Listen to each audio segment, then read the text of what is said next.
called Got the Time.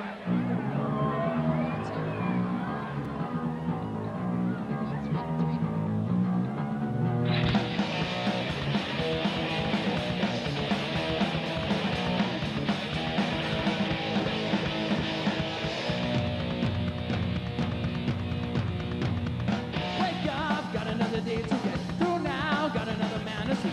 Little ringing on the telephone, way off, the ringing in the paper. Thank God, gotta get the letter just right. Thank God, gotta get this letter just right. Little ringing on the telephone, way off, the ringing in the head now. No such thing as tomorrow, all we want, 2, 3, go time! It's time tick, tick, ticking in my head. Turn! The time tick, tick, ticking in my head. Turn! The time tick, tick, ticking in my head. Ticking in my head. Ticking in my head. Ticking in my head.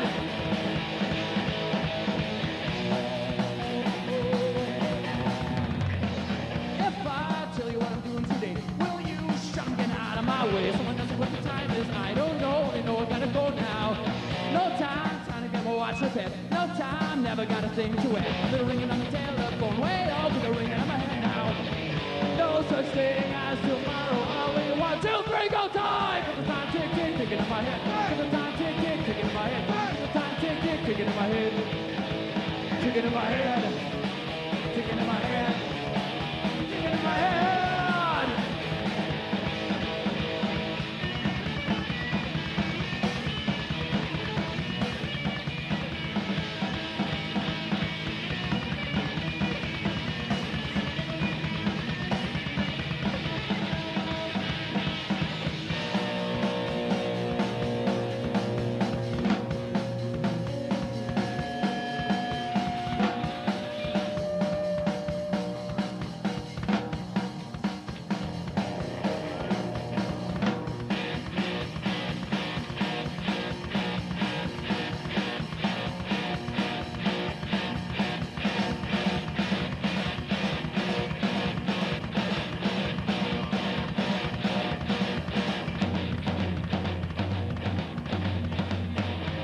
No such thing as tomorrow. All we want, 2, 3, go time! For the time tick, tick, ticking in my head. For the time tick, tick, ticking in my head. For the time tick, tick, ticking in my head.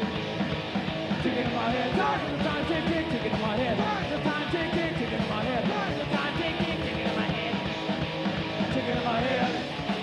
Ticking in my head. Ticking in my head. Thank you.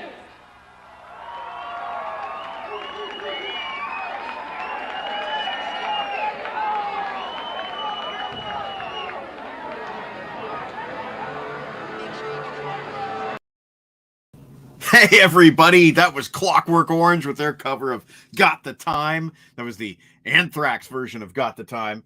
And Chris Sarr cannot wait to find out who our mystery guest is tonight. Well, I guess it's not you, Chris Sarr. I've been trying to convince Chris that it's him. I want to get him on the show. If you remember, God, a long time ago, over 20 years ago, there was a show here in Southern Ontario in a little town called Ottawa that you may have heard of from the news. There was a show called The Tom Green Show, and it was a very strange kind of sketch comedy, stunt comedy, home movie kind of show. It was really, really good, really innovative. And he used to have a guy on his show called Phil, the guy in the window. And all he would do was just hang out outside the window there, drinking a cup of coffee. And that's what I want Chris Sarr to be. I want Chris Sarr to be my Phil, the guy in the window. Just want him to sit there, enjoy the show, drinking coffee. Yeah. That's how I'm going to sing it from now on. Chicken in my head. Why do you need to rank ball? What?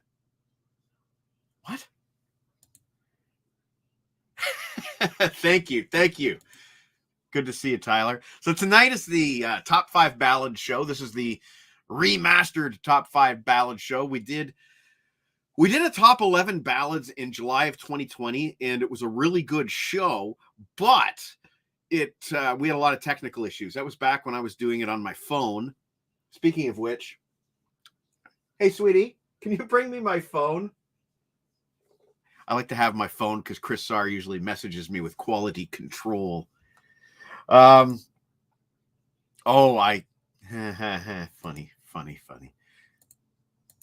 We did the top 11 last year, but I was doing it on my phone on Facebook Live, and apparently the phone wasn't connected to the Wi-Fi, and it was doing it on data, and that was a little bit nuts.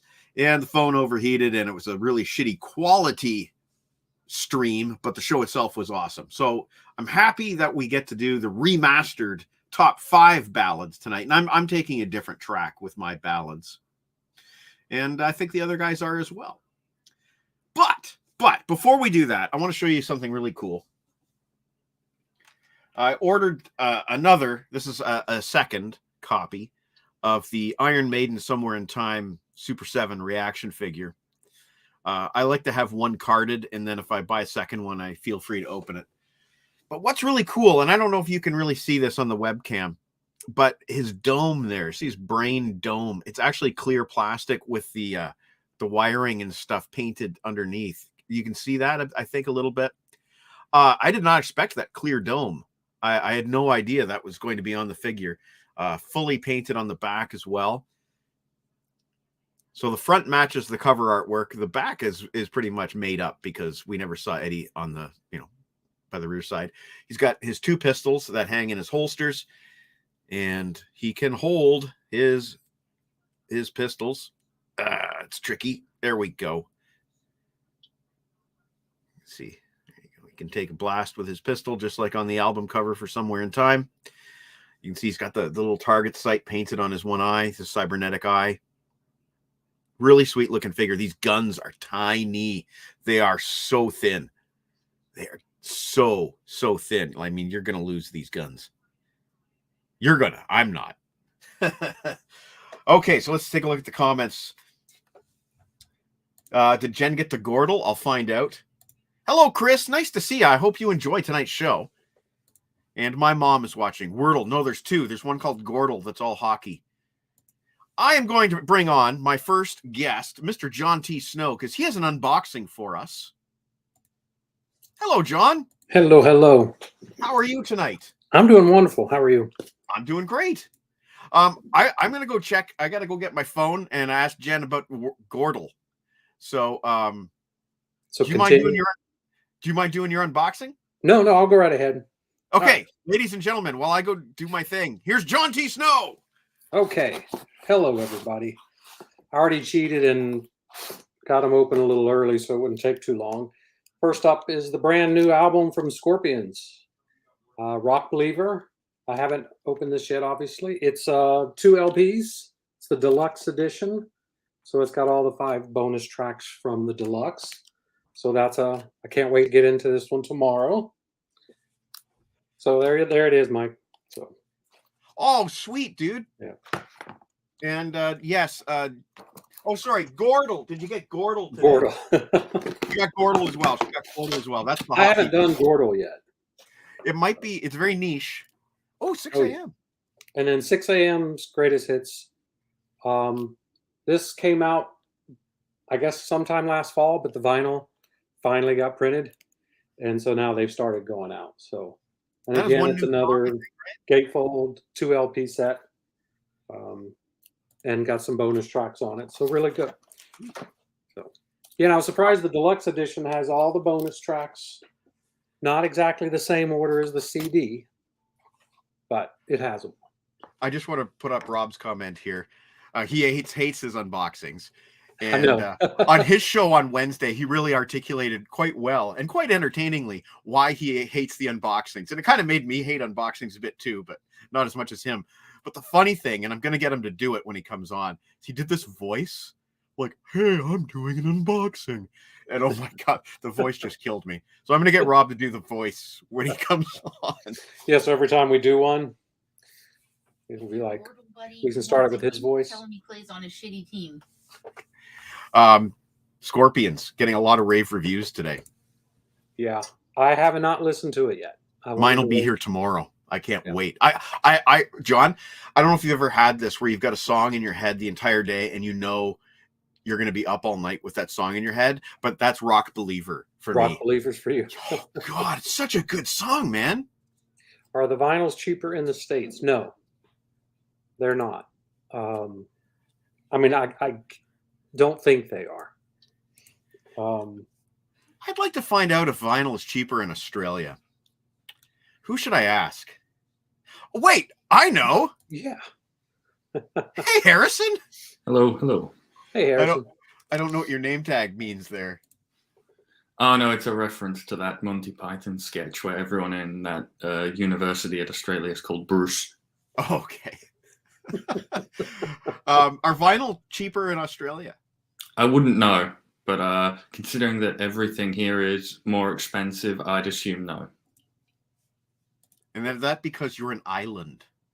Probably, yeah. And there's not many of us here compared to the density of some other places, like Fair America. enough.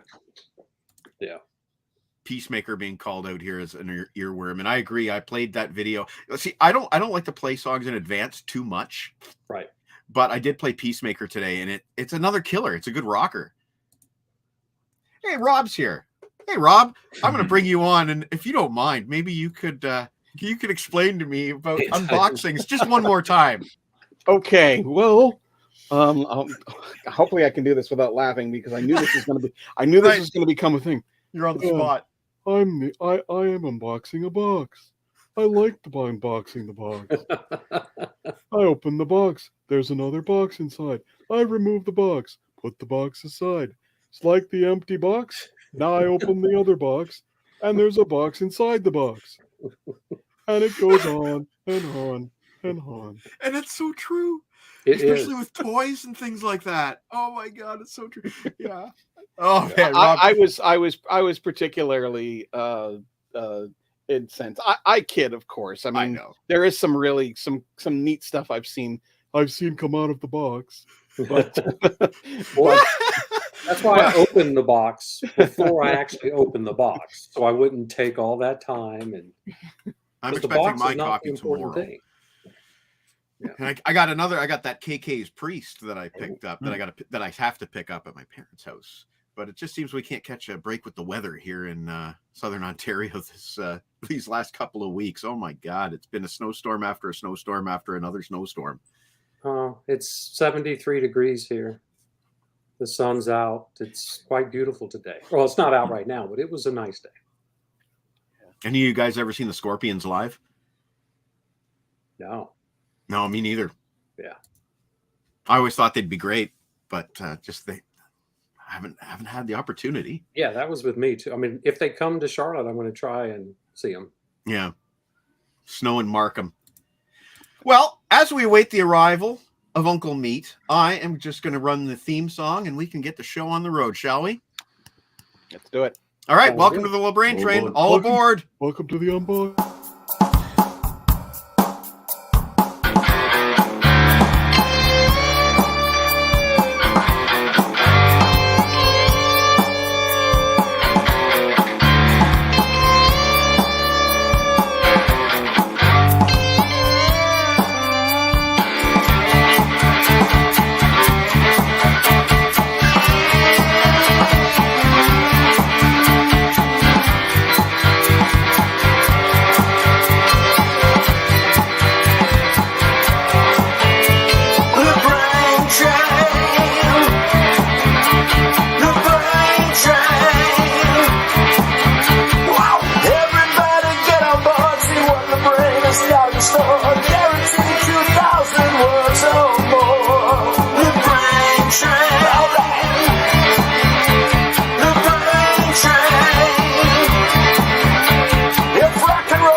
one-way ticket to anywhere and a glazed donut. To go. The brain train. The brain train.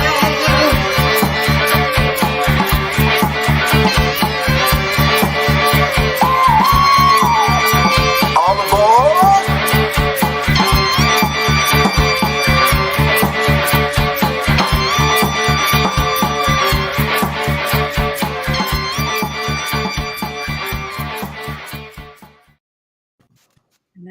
waiting for the meat man.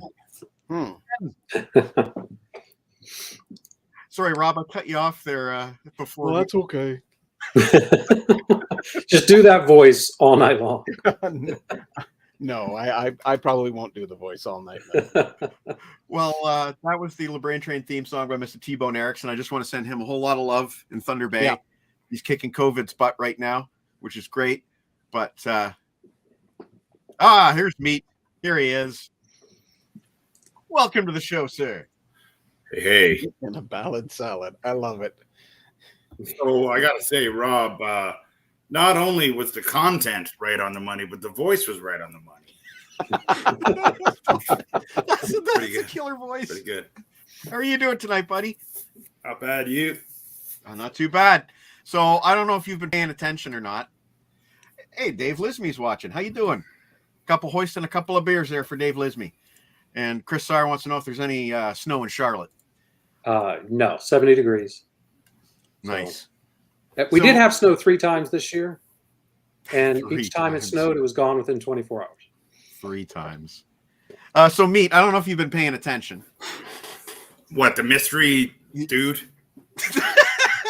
Yeah, the mystery dude. So Yeah, it kind of tonight- looks like a cross between Paul Lind and KG.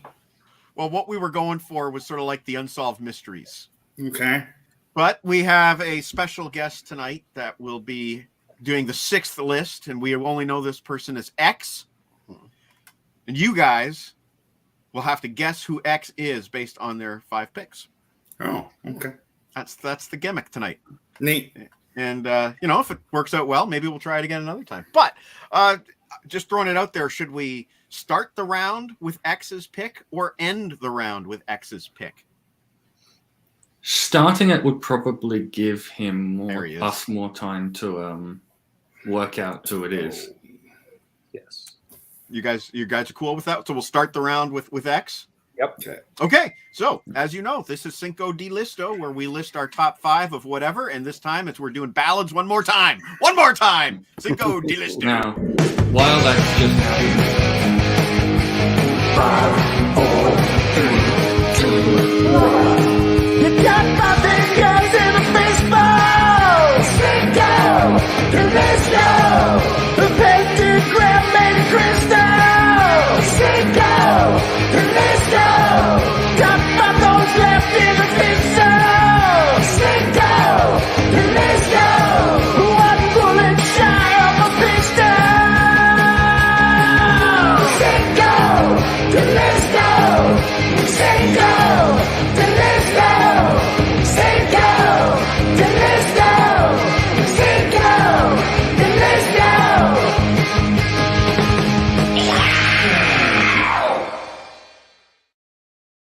Sorry, Harrison. That asshole shit. one just Sorry, completely, Harrison. completely cut off Harrison.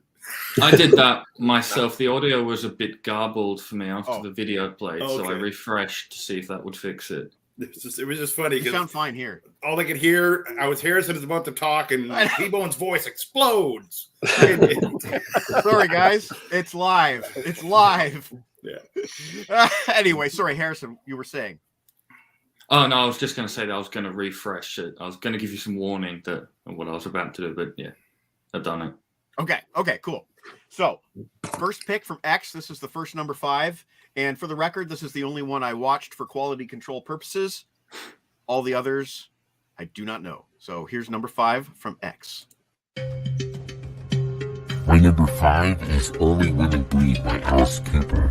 It was released in 1975 on the Welcome to My Nightmare album. Contrary to what many listeners believe, the song is not about menstruation, but it is about domestic violence. Cooper is singing about how women bleed from the heart, mind, and soul.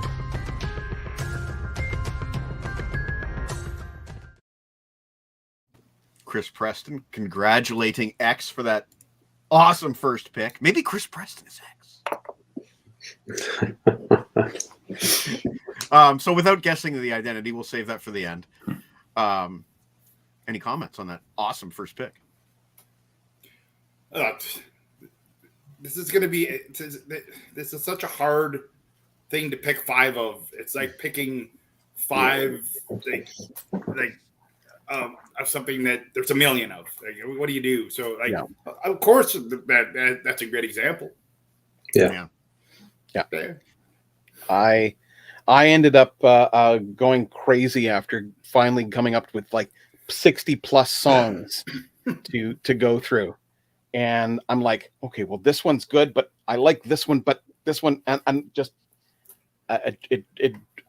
this is the one list that I would say almost broke me, because there were so many choices I had to cut just to fit it in the frickin' 5 slots that we had. Had it been 11, I probably would have been able to sleep at night.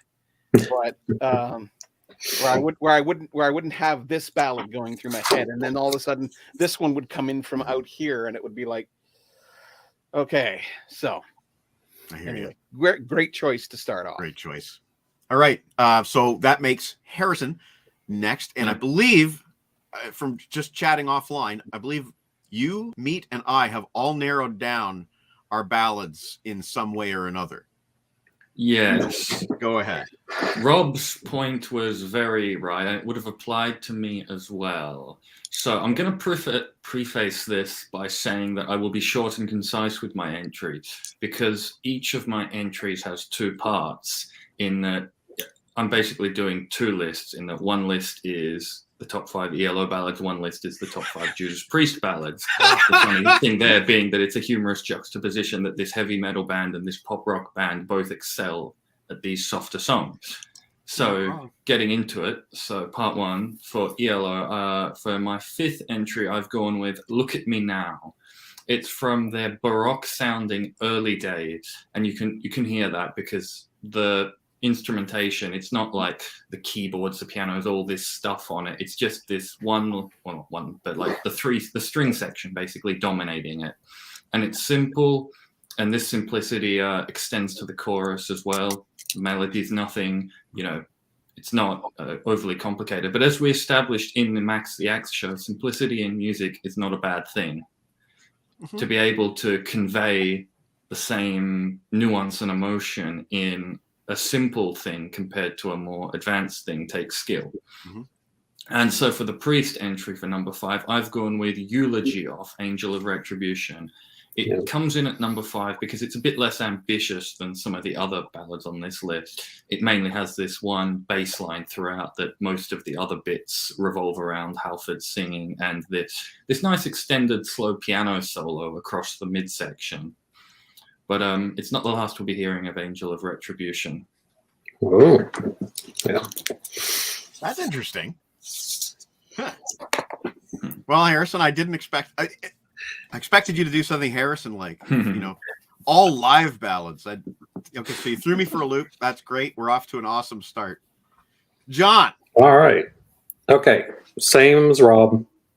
I mean, I could have spent days just trying to whittle it down. So what I did is said, okay, I want my favorite ballads from 2010 to today. So they're all going to be recent ballads. Interesting. So none of the hair bands that I love, that I grew up with, and because that, I don't know if I could pick 5 from those. So we're going to go. The first one is by Lifehouse off their 2012 album, Almeria or something. And it is Between the Raindrops, featuring Natasha Bedingfield. I've loved Jason Wade's voice. He's also the co-writer. Anything he sings is great. He's just got this great tone to it. And then when you throw Natasha's, and that voice she has is just amazing. So having the 2 of them together, they play off each other so well. And it also helps that it was written and produced by Jude Cole, who I'm a huge fan of his 90s albums. So it was kind of nice to have him a part of that. So that one's my number 5. That's cool. Yeah. Cool. Well, hey, Kevin, how you doing? So, Rob, after dropping 55 songs off your list, okay, first of all, I have to preface this by saying, had it not been for this guy here, Roger Whittaker, that I never would have had the the love of the story song, the love of the ballad that I do with this. He did so many wonderful ballads over the years, and the only unfortunate thing, and this is not a spoiler, he's not on the list of 5. So that will give you an indication as to how hard this was to do. So I'm going to start off with, go back in time to maybe the early 2000s. And there was a show that lasted less than 1 season. And it had a very interesting opening to it that basically talked about taking my love, taking my land, that kind of stuff.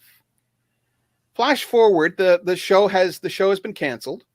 Flash forward a couple of years to about 2006, and there is a fan-based movement afoot to get a movie based on this beloved television show made. Now, the show I'm referring to, if you haven't guessed already, is Firefly. Yeah, Firefly. Oh, Love that show. Now, there is a 2006 documentary called "Done the Impossible," and on the soundtrack is a ballad based on the theme from Firefly.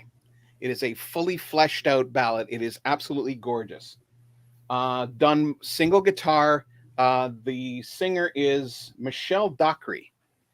And it's from Done the Impossible. It's called Mal's Song, and you can find it on just about, if you type in Mal's Song on YouTube, you can find it.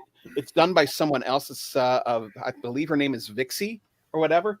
But this particular version is amazing, and for me sticks very strongly. And it pushed out a lot of ballads that I thought, holy crap, this one sticks with me quite a bit. And I mean, it kicked out The Last Farewell. It kicked out Crusader by Krista Berg. It kicked out a couple that I would have put on the list that this one sticks with me long after I've listened to it. And it's a gorgeous song. Her name is, Michelle Dockery.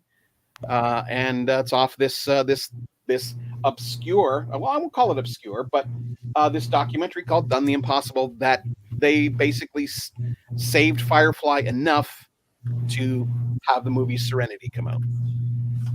So there you go. That's my number 5. Cool.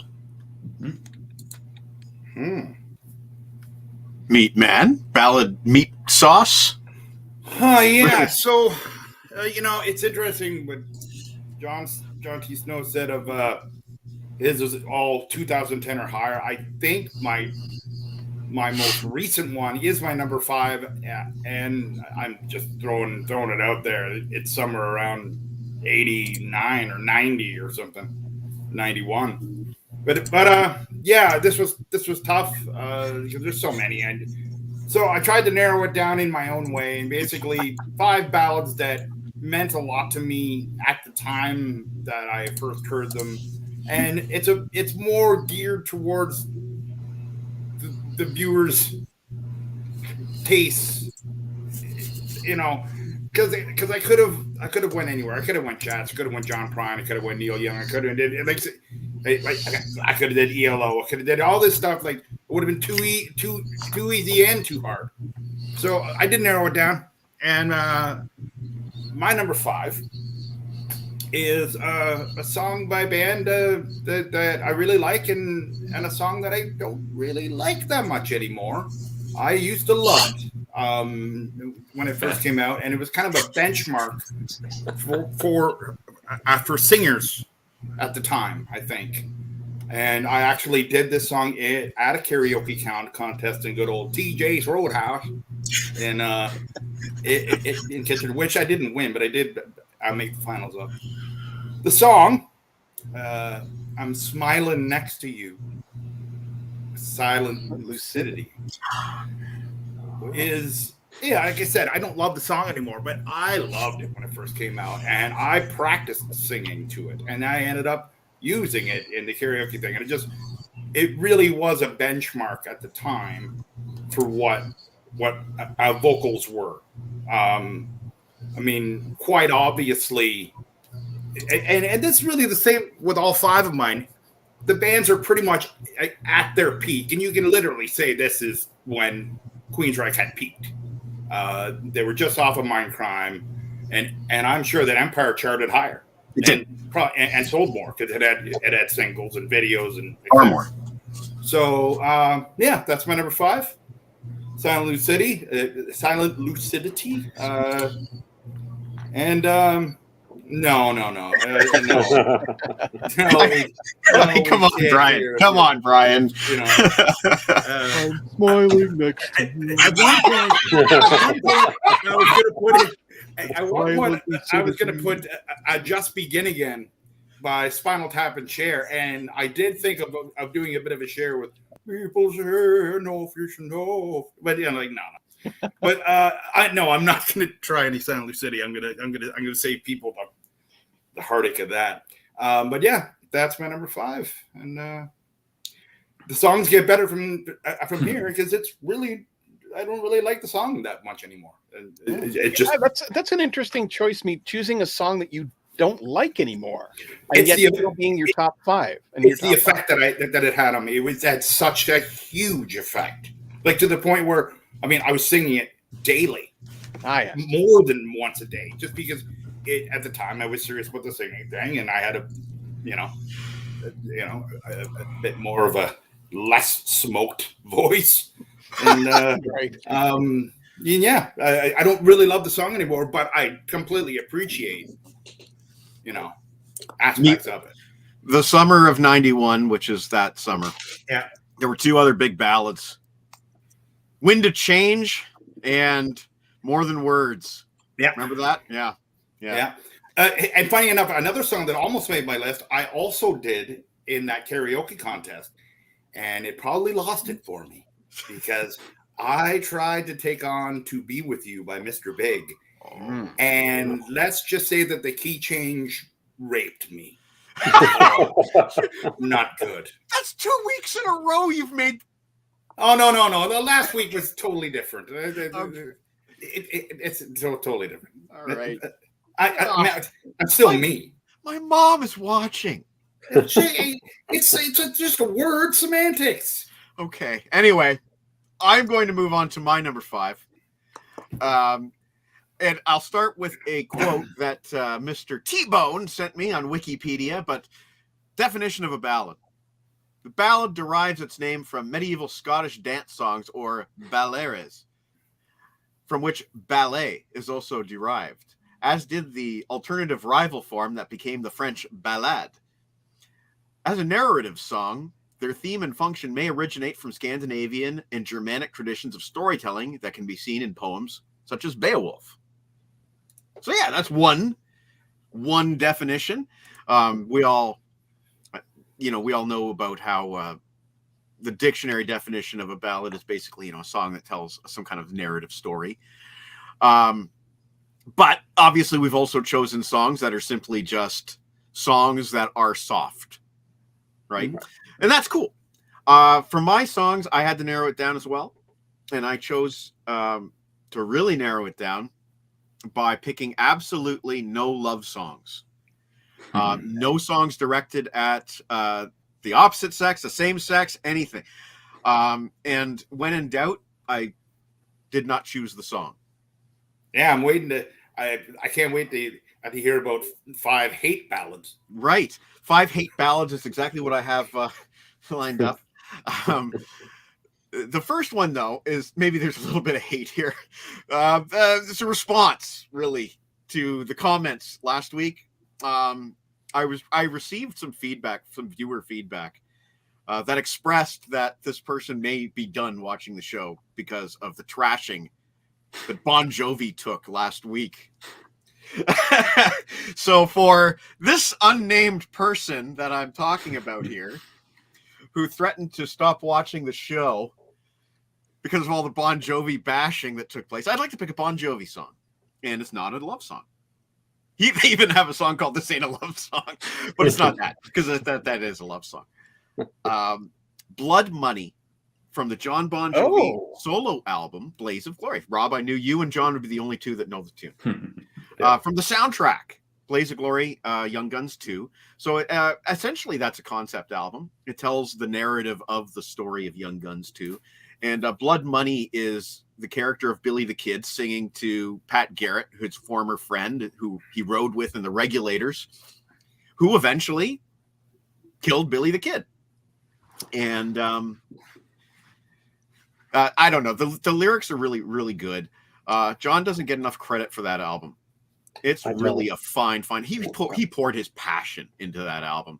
And Blood Money is a really, really simple acoustic ballad with accordion, and that's basically it. Acoustic guitar and accordion. He has performed it live with Bon Jovi, one of the only, I think, 2 songs that he's performed off that album live with Bon Jovi. Was not a single, but I think a little too short to be a single, John? Wouldn't you agree? Probably. Anyway, great tune. Jerk off. Anyway, Aldo Nova's on that album. He plays guitar in every single song on Blaze of Glory. Anyway, it's an underrated song from an underrated album, and I struggled because I wanted to pick one song from that album, and I was Santa Fe is probably the greatest song on that album. But I couldn't call it a ballad because when it gets really big and orchestral, it's not a ballad, I don't think. So, in lieu of Santa Fe, I picked Blood Money, and that's my number 5. Isn't that kind of what we're like a power ballad then? I mean, you know what, Meat? A couple of mine is most definitely that. You know what, Meat? I went with my gut. I'm with LeBrain. One of the extra clarifications I made is that if a song's like the first half is soft and then the back half is, heavied up a bit, or more energetic, I didn't count that as a ballad because there's a ton of Blaze Bayley songs that are like that. They start out for the first half soft and then they rock up a bit, but I wouldn't call them ballads. So I'm with LeBrain. I've got a few coming up that are different than that. Not hugely different, but different enough. You know what? There's no rules, no disqualifications. But, you just go with your gut. That's what I did. Anyway, let's move on. Starting the second round with X's number 4. My number 4 is Goodbye to Romance by Ozzy Osbourne. Released in 1980 on the Blizzard of Oz album, lyrically the song is about Ozzy split from Black Sabbath. It's about leaving the past behind and moving forward. In my college days, bars would play this at closing time, so everyone would calm down and go home.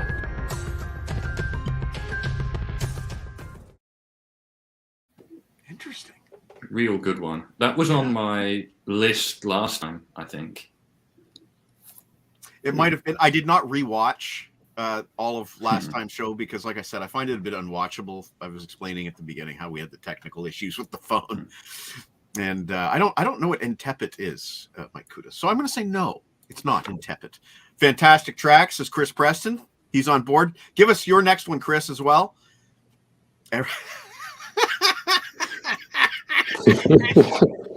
Oh, and Chris Preston has an idea who, but look at this. Look, Chris is making a little assumption here. I have purposely avoided the use of the word Mr. But anyway, all right. So that is X's number 4. Moving on to the Land Down Under. All right. So for my ELO entry, we're going from the first album all the way to their latest album, 2019's From Out of Nowhere. And the track I have chosen is the title track. And immediately listening to these two songs back to back, it's a very stark difference. From Out of Nowhere is lush, dense. There's lots going on, lots of harmonies, lots of extra things. I wouldn't say like it's not simple, but it's got a lot more going on.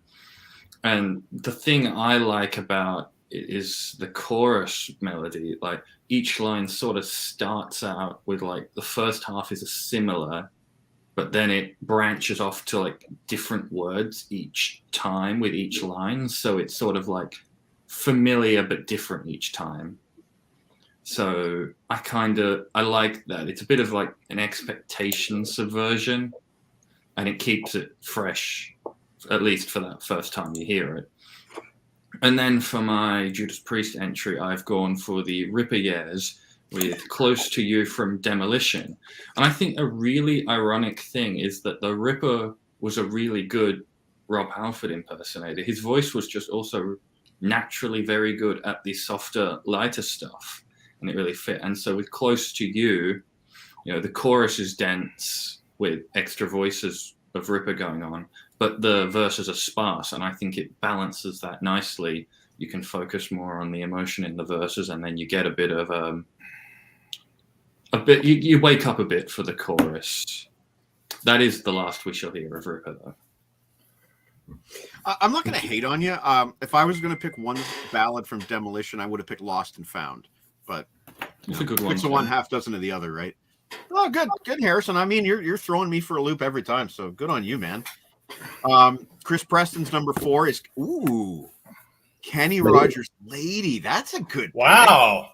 That's a neat pick. That's a song that I actually have in my collection. Yeah. What was Chris Preston's first pick again? Or number 5 pick? Saigon, was it? Saigon Kick. Yeah, Love Is on the Way. Yeah. Yeah, if I would have done 80s, that one would have been on mine. Or I really like that Kenny Rogers pick.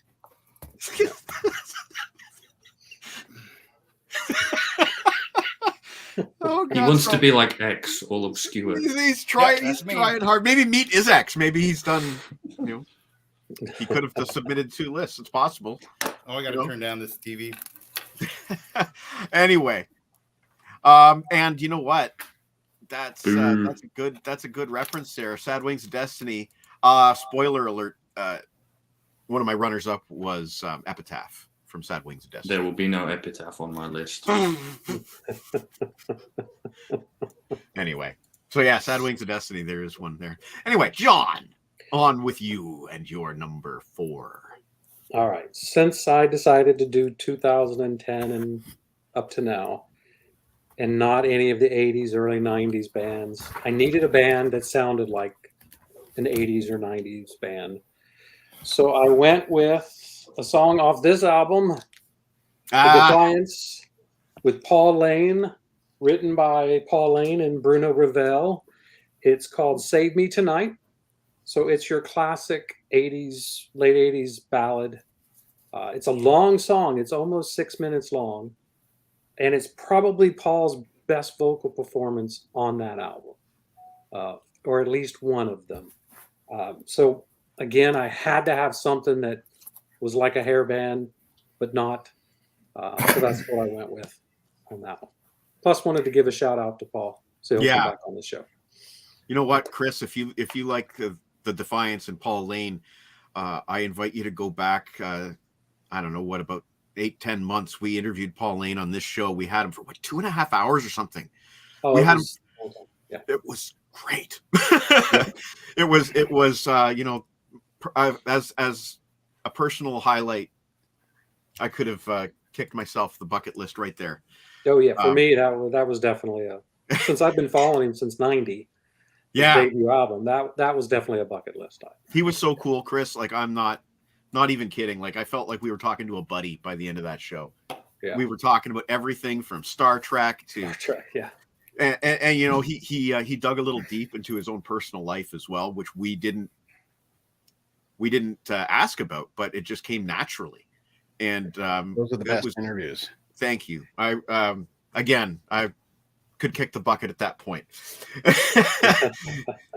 Anyway, Rob, on to you. Okay, a little bit of backstory on this one. When I was young, I felt that life was no. I'm not going to get into that ballad, the Logical Song by Supertramp. No, that's not it. Anyway, when I was young, we're talking 7-8 years old. I had this record player, and it was in this blue suitcase kind of thing. And I played a lot of my songs, the songs that I would eventually learn to come to love, on this record player. Another a little bit of backstory is that I inherited a lot of music from my Aunt Carol. Somehow, I don't know how. It was all on this spool, and you'd go through, and there was stuff like Billy and Sue from B.J. Thomas, and Traveling Light by Herman's Hermits, and Wonderful World by Herman's Hermits, and Three Rows Over by Bobby Curtola, that kind of stuff. But there was this one record on there that was very unusual. And there is a subset of the ballad known as murder ballads. And so that's what this song is. And there's something about it that sticks with you long after. It is a gruesome song. It is absolutely gruesome to hear. And I'm going back to 1958 for this one. This is and believe me, the guys that do this surprised even me. This is the Everly Brothers doing Down in the Willow Garden. Wow. Wake Up Little Susie and Bye Bye Love, This Ain't. And it is absolutely a song that will haunt you long after you've heard it. And much like Meat, while I don't dislike this song, it has a disturbing, there is a disturbing undercurrent here that just haunts you. And then for some reason, you go back to it time and time and time again. And it's just I seem to remember, if you remember the film, Lord of the Rings, the Fellowship of the Ring, Galadriel says, "Also worship me and despair." That's how this kind of works. You'll like this song, but it's so dark and so depressing, but it still works, and it solidly became my number 4. And that's all I can say on that one. That's what is that called again? It's called Down in the Willow Garden by the Everly Brothers. Wow. And again, it's a simple, it's two guys, 2 guitars, just singing. And I like I said, I won't describe it because there's actually some pretty gruesome stuff in it. And again, the murder ballad subgenre, I think, got a kind of a bit of a revamp in Hazard by Richard Marx. Richard Marx, yeah. And so that's I think that's where that song got its origins, is right here. So that's my number 4. That's weird because when I spoke to LeBrain last night on the phone, I even told him that I had been thinking about a Kathy's Clown by the Everly Brothers. So like, it's just strange. He did. Like as soon as you said, I'm like, no, he's not gonna pick that. And then yeah, it's interesting. I want to hear that now. Yeah. And just want to say hi. I think this is the very first time in show history that we've had 2 Bonnies watching simultaneously. Yeah, that's my sister. Thank you for watching, Bonnie. And yeah, they're definitely Nick Cave has an entire album called Murder Ballads. Johnny Cash has a number of murder ballads. There's one called I Hung My Head, written by Sting, that I almost picked for my list. Yep. But The Man in Black, and by that I mean In the Darkness, is up next. You can see good enough. It's Meat in Shadow. That's right. Meat in the Shadows. Yeah. Shadow Meat. Number 4, eh? Number 4 for me. It had to be on this list, and I think it's technically I'm including 2 songs in here, and I think one of them was in my original top 11. This definitely falls into the power ballad situation. There is a part where it roughs up a little bit, but not much. I remember I took my vinyl copy of a live album to Jacob Moon's place. Spent specifically to play him 2 songs because we used to play whenever we talked about this song or these songs. Jacob Moon would give an impression of the vocals and maybe laugh every time. So I had to do it. The album that I brought over was Worldwide Live by the Scorpions. And the 2 songs are Holiday and Still Loving You. And it's funny, and it's so true. If you listen to it even more on the live album, it sounds like he's saying, "Let me take you far away. Yes, you'd like a holiday." I think it's a German thing. For some reason, when he says the word "say," it sounds like "see." So, like, Jacob Moon would just constantly make me howl, and he would like spend the next 15 minutes singing every other song, and like Klaus Meine. So it just, and it was such a big, I loved the album so much, and I played the shit out of Worldwide Live, and both Holiday and Still Loving You were just classic examples of the ballad. It just seemed like I had to put them on there because, I mean, it's literally what I think of when I think of, what ballads am I going to put on? Like, and it suits the people who watch this show. So there you go. Number 4, Scorpions, Still Loving You, and Holiday, which were recorded in Southern California. You're a holiday. You know what, Meat, though? Sometimes he it's more like, you'd like a holiday. Well, maybe I don't know the way that right. Jacob Moon would always do it. It just he would exaggerate it, of course, right. and it just made me laugh so much. Oh, that's a good one, Meat. And of course the do you know why we like to come to California? Do you know why? You know how to party. Like, he's just a funny guy to listen to sometimes. Oh, for sure. And yes, I am actually curious to hear this new album. I've read a few things about it, and a lot of people seem to be pretty positive. But I'll tell you something else. Just as we're on the Scorpions topic, real quick, I played their I don't know, 2003-ish album, Unbreakable, today, and I like it's not bad. There's a lot of good tunes on there. I was a little bit surprised, and I haven't really listened to the Scorpions since then. Mm-hmm. There it is. John's got it. I have the Japanese. I just picked it up at a used store for like $3. It's good. It's good. Yeah. But yeah, I can't wait to hear Rock Believer. I just love that new track. It's so good. But anyway, moving on. My number 4. It was a matter of which Marillion song to pick. I went back through a lot of the Fish era stuff, and most of them do involve relationships in some way, like, Sugar Mice, obviously.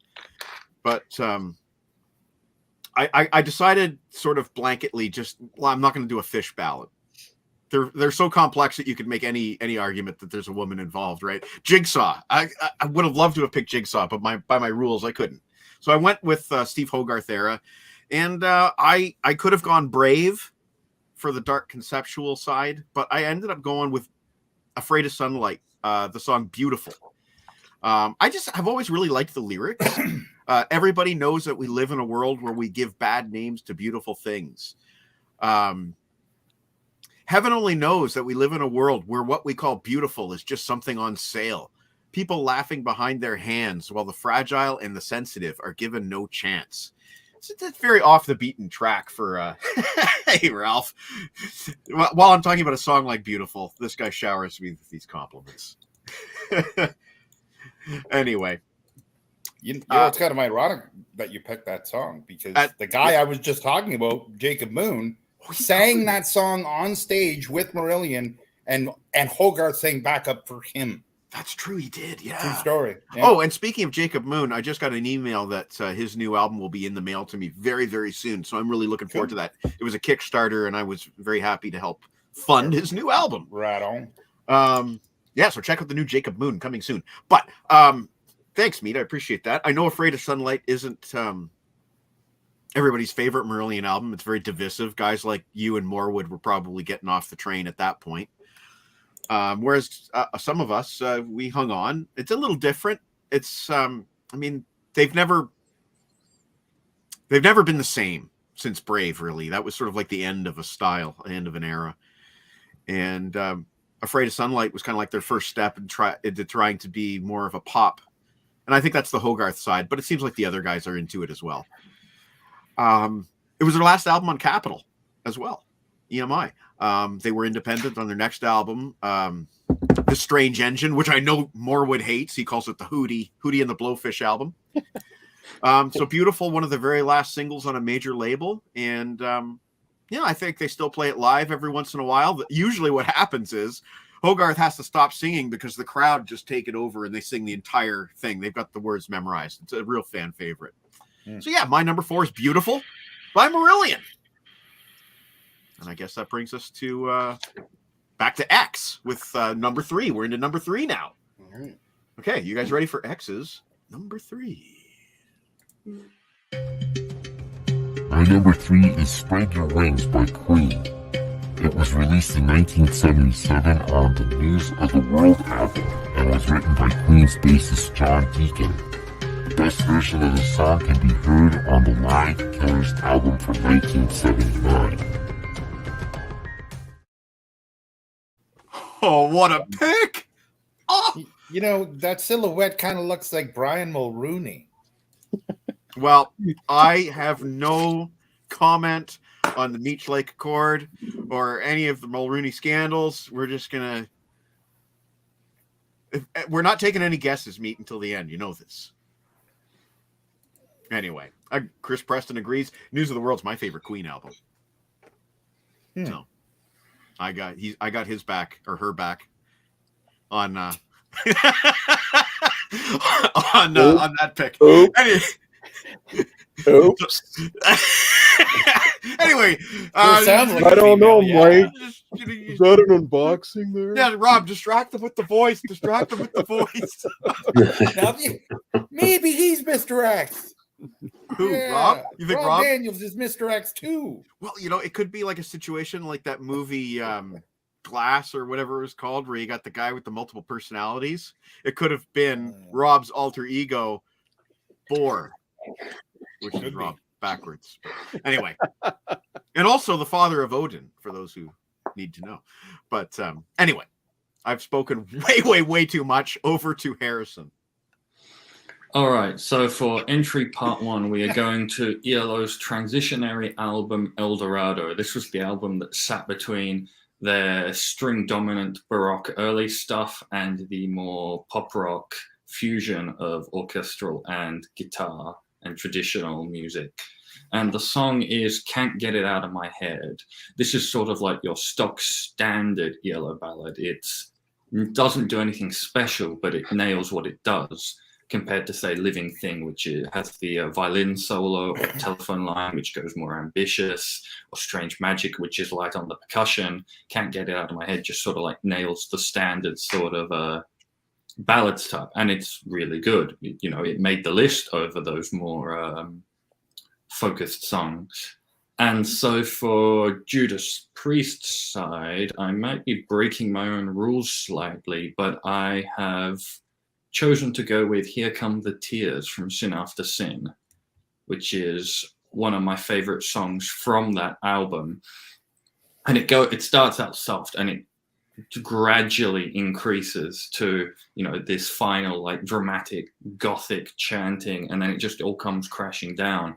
And I say this every time I bring the song up, but the emotional experience of listening to this song is basically the emotional experience of listening to the entirety of Pink Floyd's The Wall compressed into 5 minutes. Wow. That's wicked. That's wicked, Harrison. I love that tune. I absolutely love Here Comes the Tears. That's awesome. Okay, John, number 3. Light now. Mysterious. Light and Shade, I believe. No kidding. It's like we've got the dark side, then we've got the halo, meet with the halo over his head. It's a Led Zeppelin album. I put the sex in Mr. X. That's not a ballad. That's a shit song. He could be X. Yeah. He could be playing dumb. Anyway, over to John. All right. My number 3 is from 2012. It's about self-love and accepting of yourself. And it's also about knowing that it's okay to cry on someone's shoulder, to be your true self with that someone. It's off the 2012 album, The Strange Case of. It's Hellstorm's Beautiful with You. And Lizzie Hale, I mean, she's got one of the best voices in rock. And on this song, that it really sounds like Heart. I mean, she's kind of hitting some Ann Wilson stuff, and I just think this was one of her best songs. But I just like the fact that, you know, it's okay to lean on someone when you need that help, and to bare your soul, and that person can make you beautiful, and just by doing that. So I kind of like that. I think it's a touching song for a metal band, and so yeah, I like the fact that she admits she has a lot of problems and issues, and she's very open about it. And this is one of those songs that she kind of lays it out there. So that's cool, John. But yet she also projects strength. She does. You would never know. She's like this powerful woman on stage, but she's not afraid to show that she's, sometimes she's damaged. Yeah. What was the Dio song she covered on the Dio tribute album? She did Straight Through the Heart, was it? Yeah, it was. It was Straight Through the Heart. She kicked ass on that thing. Yeah, and she's amazing. Yeah. Check out the video for the song "Love Bites" and "So Do I" if you want to see just ferocity. She's just so good. She's so good. It's off that album as well. Strange Case of. So strengthening the case that Chris Sarr is in fact X. X has the most accessible stuff so far. Interesting. Yeah, maybe. Yeah. Anyway, moving on to the star of the show, Gimli. Gimli. Well, yeah. Maybe Gimli's X. Well, somebody guessed that already. See, yeah, T-Bone did. Yeah, T-Bone did. Oh, okay. Most of his stuff would be coming from like the soundtrack of Cats. Yeah, or the Jingle Cats. Yes, Jingle Cats. Okay. Jingle Cats rock. In any case, this next one also needs a little bit of a setup. I first heard this song. This goes back to what I mentioned earlier about Roger Whittaker having a huge influence on my choice of future music choices and that sort of thing. I first heard this song on an album of his called Travelin', and it has a couple of covers on it, including one, "First of May" by Barry Gibb, and this song, which I was surprised to find was written by this particular artist. This artist could have very easily populated this entire list of 5, but I limited myself a little bit on this one. What I'm speaking of, and I am honestly surprised people don't talk more about this song. Off of Don Quixote, Gordon Lightfoot's "The Patriot's Dream," the last song on the album, and it is absolutely, I've heard it said that this song is his attempt at a protest song. In Vietnam would have been big in I think this is 72 that this release was released. So yeah, you can definitely hear it in the song. And again, I am honestly surprised that nobody talks more about this song, because it is amazingly structured and is just a really fantastic song that that I would say rivals many of his ballads, and is something that when you talk about Gordon Lightfoot, you're talking about like Don Quixote and Alberta Bound and that kind of stuff, but you don't talk about, I have very, very rarely heard people talk about The Patriot's Dream. And it is a really fantastic song. So I'll simply say this: let's drink to the men who were caught by the chill of the patriotic fever and the cold steel that kills. Beautiful. Beautiful is right. Yeah, good pick, Rob. That is We're a getting great lots of pick. Lightfoot love here. Rob Yeah. does the perfect CD face thing though. Like if you had a Phil Collins, like remember the time you did have the Phil Yeah. Collins album up? Yeah, that was perfect. You always do the exact perfect alignment. I'm sorry to Really? hear that. I'm sorry to hear that. Wow.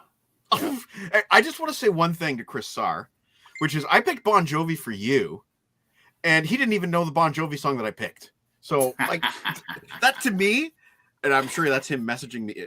So messaging me. what you're saying is that Chris Sarr threatened to stop watching the show because we were not being nice to Bon Jovi? T-Bone just sent me brand new artwork, and I have to, before we go to meet, you keep talking. We're gonna put this artwork up after you. Okay, but after you I'm speak. actually, it's ironic that you're saying that because I need to go get something that I want to show to T-Bone. Okay. Because my next pick is for T-Bone. 1 second. Okay. Well, T-Bone has just sent me some new artwork tonight, and this may reveal the identity of X. We're going to put this artwork up on the screen as soon as I email it to myself clumsily. Ye olde faithful, email it to yourself to Right. access it on a different device. Right. I've gotten so much mileage out of that. See, here we go. We have the identity of X. So this show might end the show now, says Chris Sarr. Yes, it could Stop the be. count. It could Okay, be. Okay. Are you ready, guys? You guys ready for the reveal of who X really is? Oh, come on. Wait till the end of the show. Why now? Why You'll see now? it- Yeah. You'll see in a moment. Okay. You'll see in a moment. I'm feeling this might be slightly tongue-in-cheek, but we'll find out. There we go.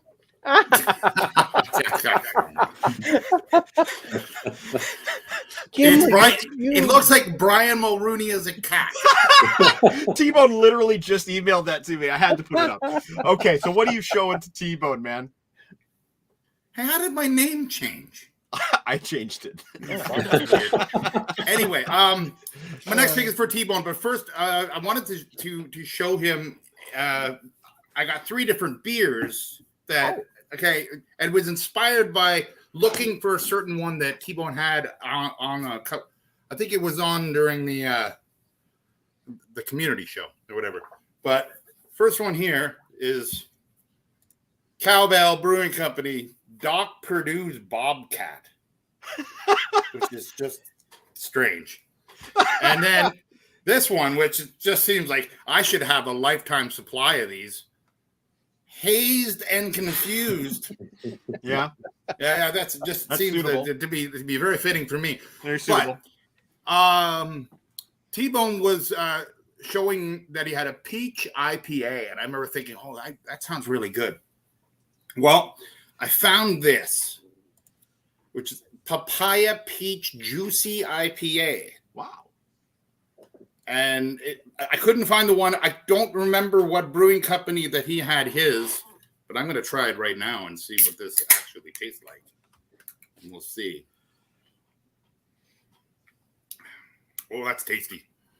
That's exactly as tasty as I thought it was going to be. Wow, what a great idea. Anyway, number three, and it is for T-Bone. According to Wikipedia, that I read about it today, and I don't know if this is fact because you just never know. But according to Wikipedia, this band has only one song with a backup female singer on it. I know what it is. And this song came out when the band was literally in their peak. And all I got to say is, Edward, thank you. I'm wondering, I know T-Bone has it already for sure. Yeah. And I'm sure that you do now. Yeah. Mm-hmm. Van Halen, Could This Be Magic? Off of Women and Children First. Some people might say it's not necessarily a ballad. It's not slow and everything, but I think it's very ballady, and it's not indicative of the songs on the album or Van Halen in general. And supposedly, it is the only song that a female sang backup on, and it was Nicolette Larson. Yes, it was.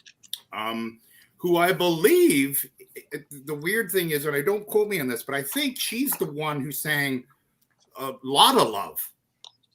So there's like a weird kismet going back and forth because Van Halen 2, they cover a lot of love. And then the next album, the person who did a lot of love is singing on their album. So there's a little bit of weirdness there, but it's such a great song. You know, it's catchy. It's fun. It's quirky. Of course it's got great guitar on it, but it's not about that. It's not about the shredding here. It's just fun and goofy and great song. So could this be magic? There you go. There's the connection. Of course, T-Bone would know. Yeah, there you go. Yeah. But and it's funny. I asked T-Bone too. Wasn't it Nicolette Larson that was the one who had a hit with Lotta Love or whatever that? Out of Love again. No, not that tune. No. I'm saying the wrong name. It's on Van Halen too. Oh, You're No Good was the cover.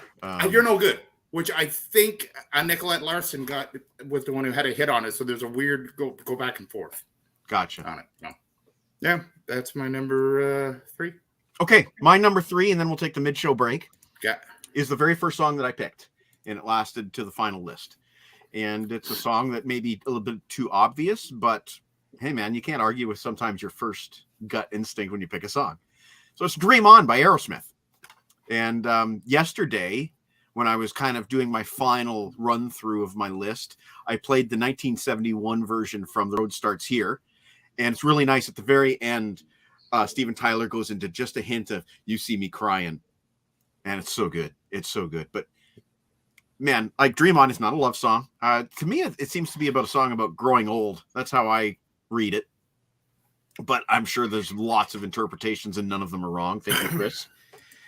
And he's right about that if he's talking to Meat. Yeah, anyway, I don't know what else to say about Dream On. You guys all know the song. You've heard it a million times. It's on the radio every day still. You know, think about a tune that was written that long ago. I think the studio album, John, correct me if I'm wrong, is 1972. Correct me if I'm wrong. Which is 72, 73. Yeah. I'm not good with dates. Let's say 50 years old. Yes. 50 years old is that tune. And oh, there you go, Meat. There's your answer. She did do a song called Lotta Love, but she did not do. Okay. Good. Yeah, so I really don't have anything to add about Dream On. I will accept all of your praise for such an amazing tune. And we talked about this a bit. Who was I talking to? We were talking about how Tyler's voice has changed since that first album. And, you know, I like, there you go, Linda Ronstadt. Okay. You know, we talked about how Tyler's voice has changed so much since that time. And, you know, there's a certain style to the way he did Dream On. And yeah, it'll always be a classic. There's absolutely no question in my mind that, no, God forbid the day that Steven Tyler dies, it'll be Dream On everywhere. Yeah. It's going to be the song that's on their tombstone is what I'm saying. Yeah, it's my favorite. I didn't mean to get morbid there, but Hey, just seems like anytime you say something. I already did that earlier, so you're allowed to. Yes, he did. Yeah. Just that anytime you say somebody's name in that context, it's just like bad juju, you know, bad juju. We don't want anything like so many people. How many people talked about Betty White as her 100th birthday was approaching, right? So let's just we'll keep that kind of talk down. Anyway, we'll go to a song. Right, exactly. We'll go to a song. We're going to play Community, and we're going to dedicate this time. We're going to dedicate it to Mr. T-Bone Erickson, to your swift recovery. Yeah, and then we'll be back in 4 or 5 with the top 2. So we'll see you guys in a bit.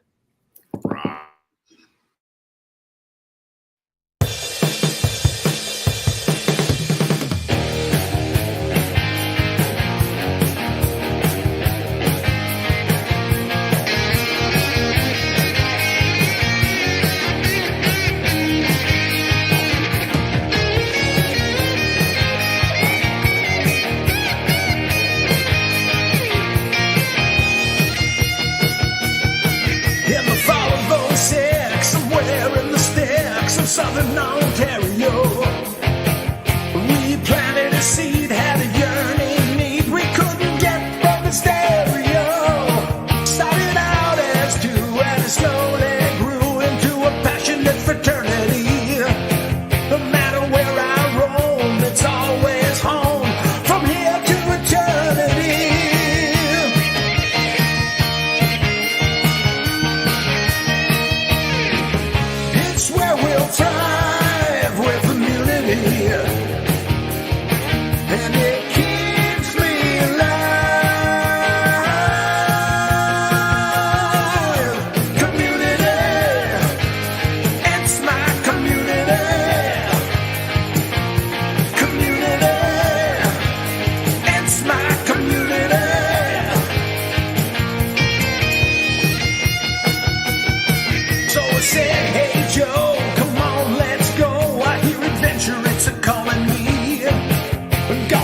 and it keeps me alive. Community, it's our community. Community, community, community, community. It's our community.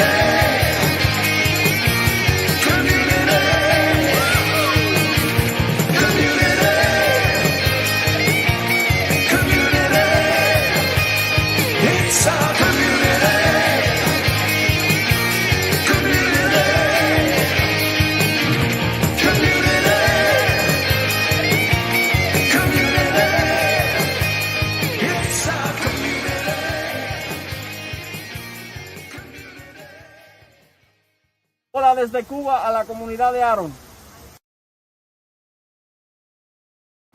That's great. Sounds even better on the headphones, and you can hear everybody's voices. It's so good. No, that is not a ballad, but I don't have a lot of ballads to play. Thanks, sweetie. I don't have a lot of ballads to play, but if you guys consider "Randy" by Max the Axe a ballad, we can play that one to go out on. Jen wanted me to give you guys her top 2 ballads: "Black Hole Sun" by Soundgarden, "Civil War" by Guns N' Roses. 2 great picks. I'm a child of the 90s. She's a child of the 90s, she says. And as usual, we're waiting on the meat man. There he is. All right. So we're heading into the top 2. And I believe it is X's turn at this point. Am I right? Okay. Okay, meat man, you're hooked up? Yep. All right. This is X's number 2. My number 2 is Rough Boy by ZZ Top, released in 1985 on the Afterburner album. The video for the song has better special effects than The Phantom Menace.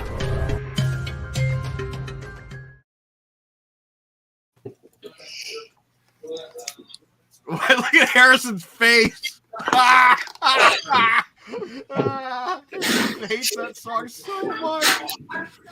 And throw some prequel trashing in there for Chris R throwing down a guess there. I love every damn song on that album except Rough Boy, and it's the only one they ever play live. I love that song, man. I love that song. Insult to injury. And you know the comment about the video being better than the Phantom Menace, not incorrect. Not incorrect. Chris Preston is 99% sure he knows who X is. Interesting. Okay. Harrison, you're up. All right. So for this ELO song, if there's ever an ELO song you would have heard, it would be this one. It is the piano-driven Evil Woman. Yes, I really like it. One of the highlights of this song is Richard Tandy's brilliant piano solo. I love Richard Tandy so much.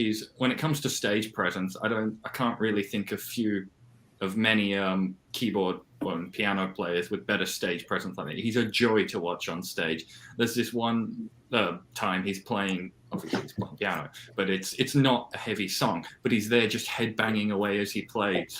And at one point on the Zoom tour live, when he's on Roll Over Beethoven, as it goes into the bridge, he does this dignified throwback of his head as he finishes his little piano bit. I just love watching him on stage.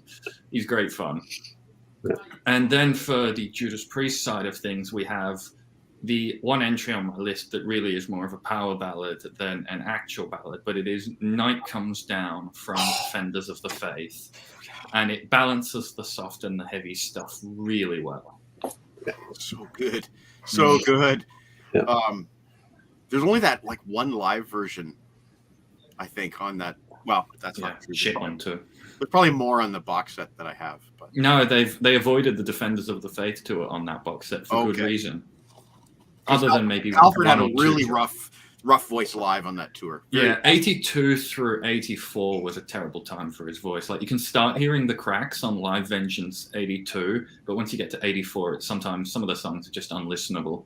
If I had to guess, based on certain interviews that Rob Halford has done around that time, I would guess that is when his alcohol problem peaked, and he was clean by the time they did Turbo. Yeah, Fuel for Life tour, and obviously you've all heard Priest live, and that's brilliant. Yeah, he was in great. And now some of you have heard the Ram It Down tour as well, which is also brilliant. Right, and I will get around. Hey, there's our buddy from England. Anyway, that's a great one, Harrison. I love it. Yeah. Defenders of the Faith, I think, ranked very. Was it my number one Priest album when we did our list? I don't know. It was mine. I think it was either your 1 or 2. Yeah, it was my 2. Yeah, because I you might have picked picked Screaming as. Oh, I did it. See, Yeah.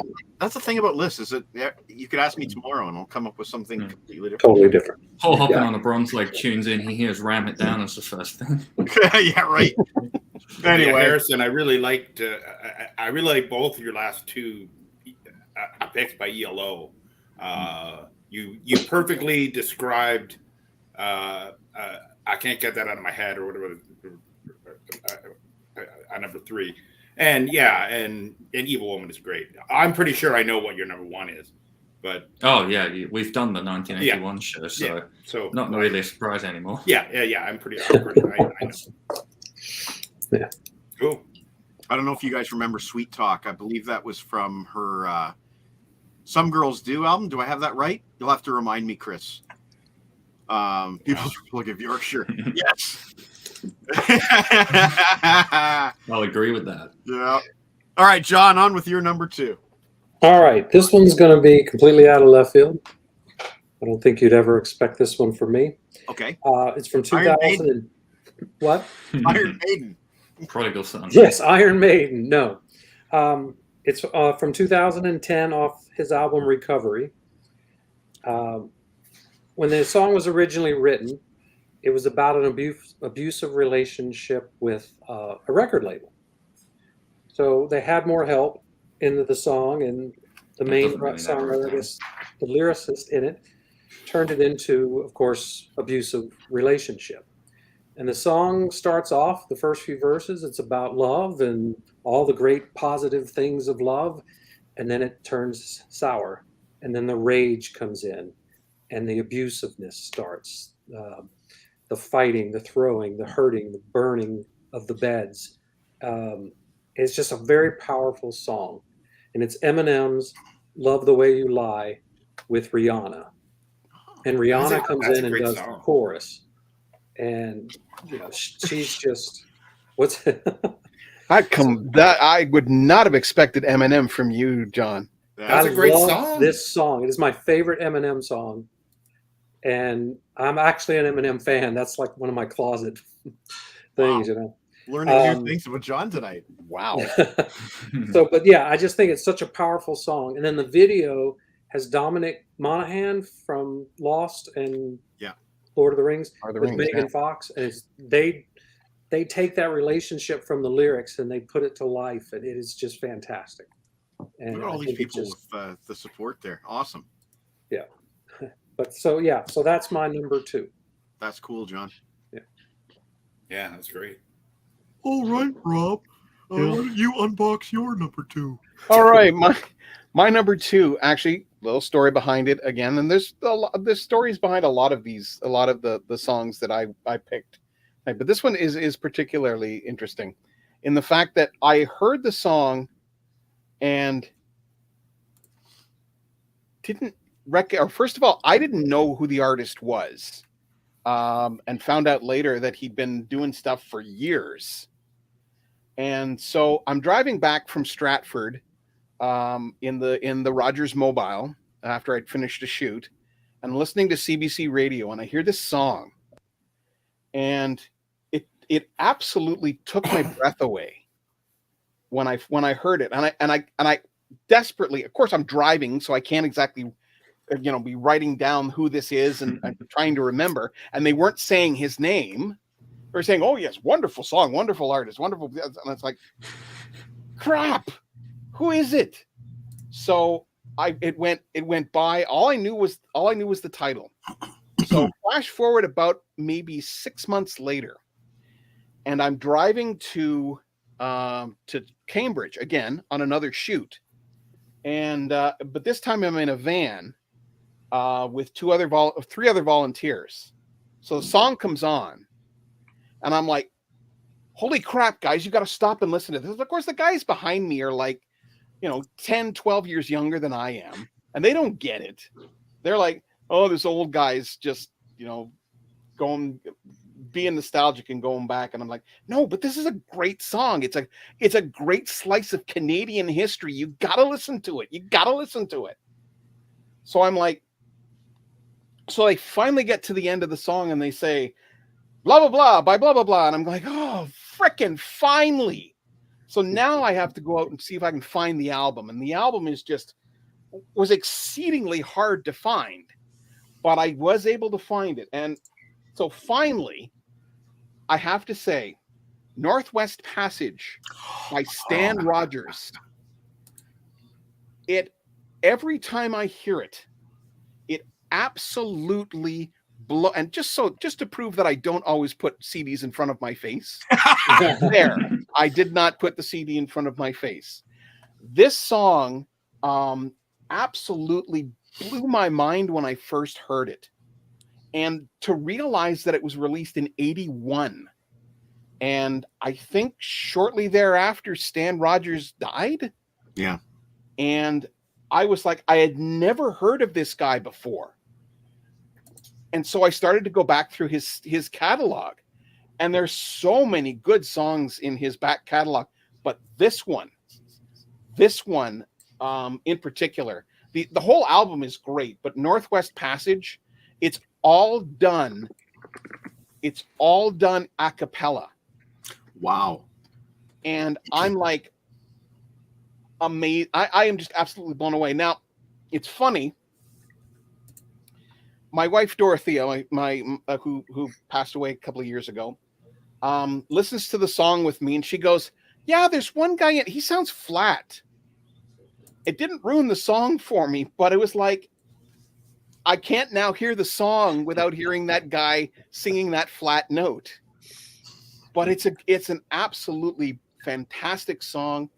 I've heard people refer to it as the second Canadian national anthem. Wow. But it's one of those songs that just absolutely blew me away when I first heard it, and it still does to this day. Every time I hear it, like I can recall when I first heard it, audibly gasping as to how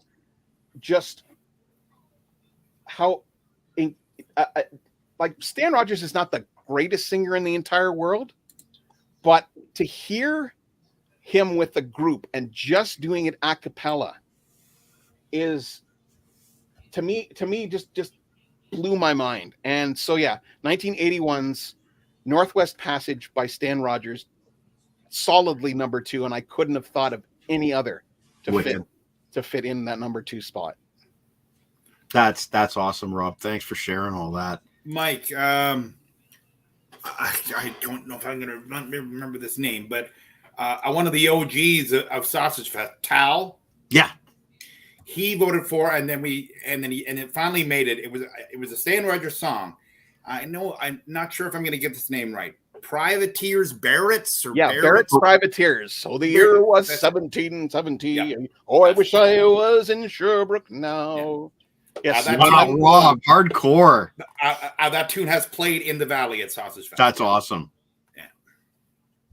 And for the shout out to Lightfoot, Rob has already picked one Lightfoot, which you better check that one out. And it might not be the last we've heard from good old Gord, but we'll see what happens because Meat's up next with his number 2. Yeah, I mean, I could have picked a lot of Gordon Lightfoot, but it just easily. It just wasn't on the docket. Yeah, well, including that one. That's a great song. It is time for me to surprise some people on that I'm actually picking this particular Beth. Motley artist. Crue. No, it's not Beth. No, it's not Motley Crue. If my number 2 was Home Sweet Home by Motley Crue, somebody kill me. I mean, I just because I hate that song so much. Oh, speaking of, I just a quick note. I don't know if anyone saw the Seth Rogen is taking some heat because of the Pam and Tommy. Yeah. The latest episode Pam Anderson is given a card by a Labatt rep, and the card says that Labatt Breweries on Queens Quay from Montreal, Ontario. Queens Key, it's whatever, isn't it? But Montreal, Ontario. Montreal, Ontario. That's what the card said, and a lot of people are going, "How did Seth Rogen let this go by?" Like, right, so. he should. Yeah. Now for Rob, on the latest episode of Pam and Tommy, a certain Star Trek alumnus had a huge role. He played a dipshit asshole lawyer, and you'd recognize his voice before you recognize his face. But it was John Billingsley who plays Dr. Phlox on Enterprise. Right. So you know the voice and the halting way that he speaks. So that's what I recognized first, and then I realized, oh my God, that's John Billingsley. Mm-hmm. Yeah. Anyway, neat. Yes, I did get there.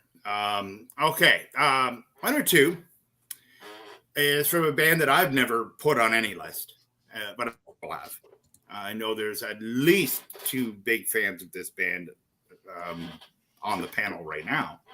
And again, I would say that this is a band at their peak, personally. That's going to be debated. But when a song is so good that you do it and then you got to redo it, I guess there's reasons for it, more commercial reasons.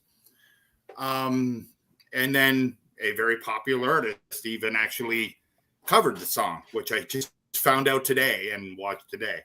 But I'm going to say these lyrics, and I want to see which one between John T. Snow and Mike Ladano will get what this song and band is first. Okay. You're such a secret, misty eyes and shady lady, how you hold the key. Yes. Yeah. He got his hand up first, but yeah. Okay, well, you guys first, know. But yeah. Yes, I am picking Def Leppard. Bringing on the Heartbreak, which I have always loved the song. Another Sausage Fest alumni who I have a lot of respect for, Mr. Scott Jeffross. Him and I have spoken many times about how good this song truly is. And, you can look at a break type of song that's 40 minutes long. Oh, that's amazing songwriting. Well, it's totally different than writing something concise and good and perfect pop song. Is not easy. It's just not. It's and this song, Bringing on the Heartbreak, to me, of all the songs that I've said already, and even my number one, it's the best written song of all of them. It's a perfectly written song. Now, I don't know why they re-recorded it. I don't know. They remixed it. They just remixed it, yeah. Well, they added a keyboard part. I listened to the remix specifically today, and it sounds like shit. The drums sound like shit. Like it's just garbage. Like the original song, it's perfect. It was slightly downhill from there because Pyromania comes next, and I have nothing bad to say about that. Pyromania came first. And then, sorry. Pyromania came before the remix. My bad.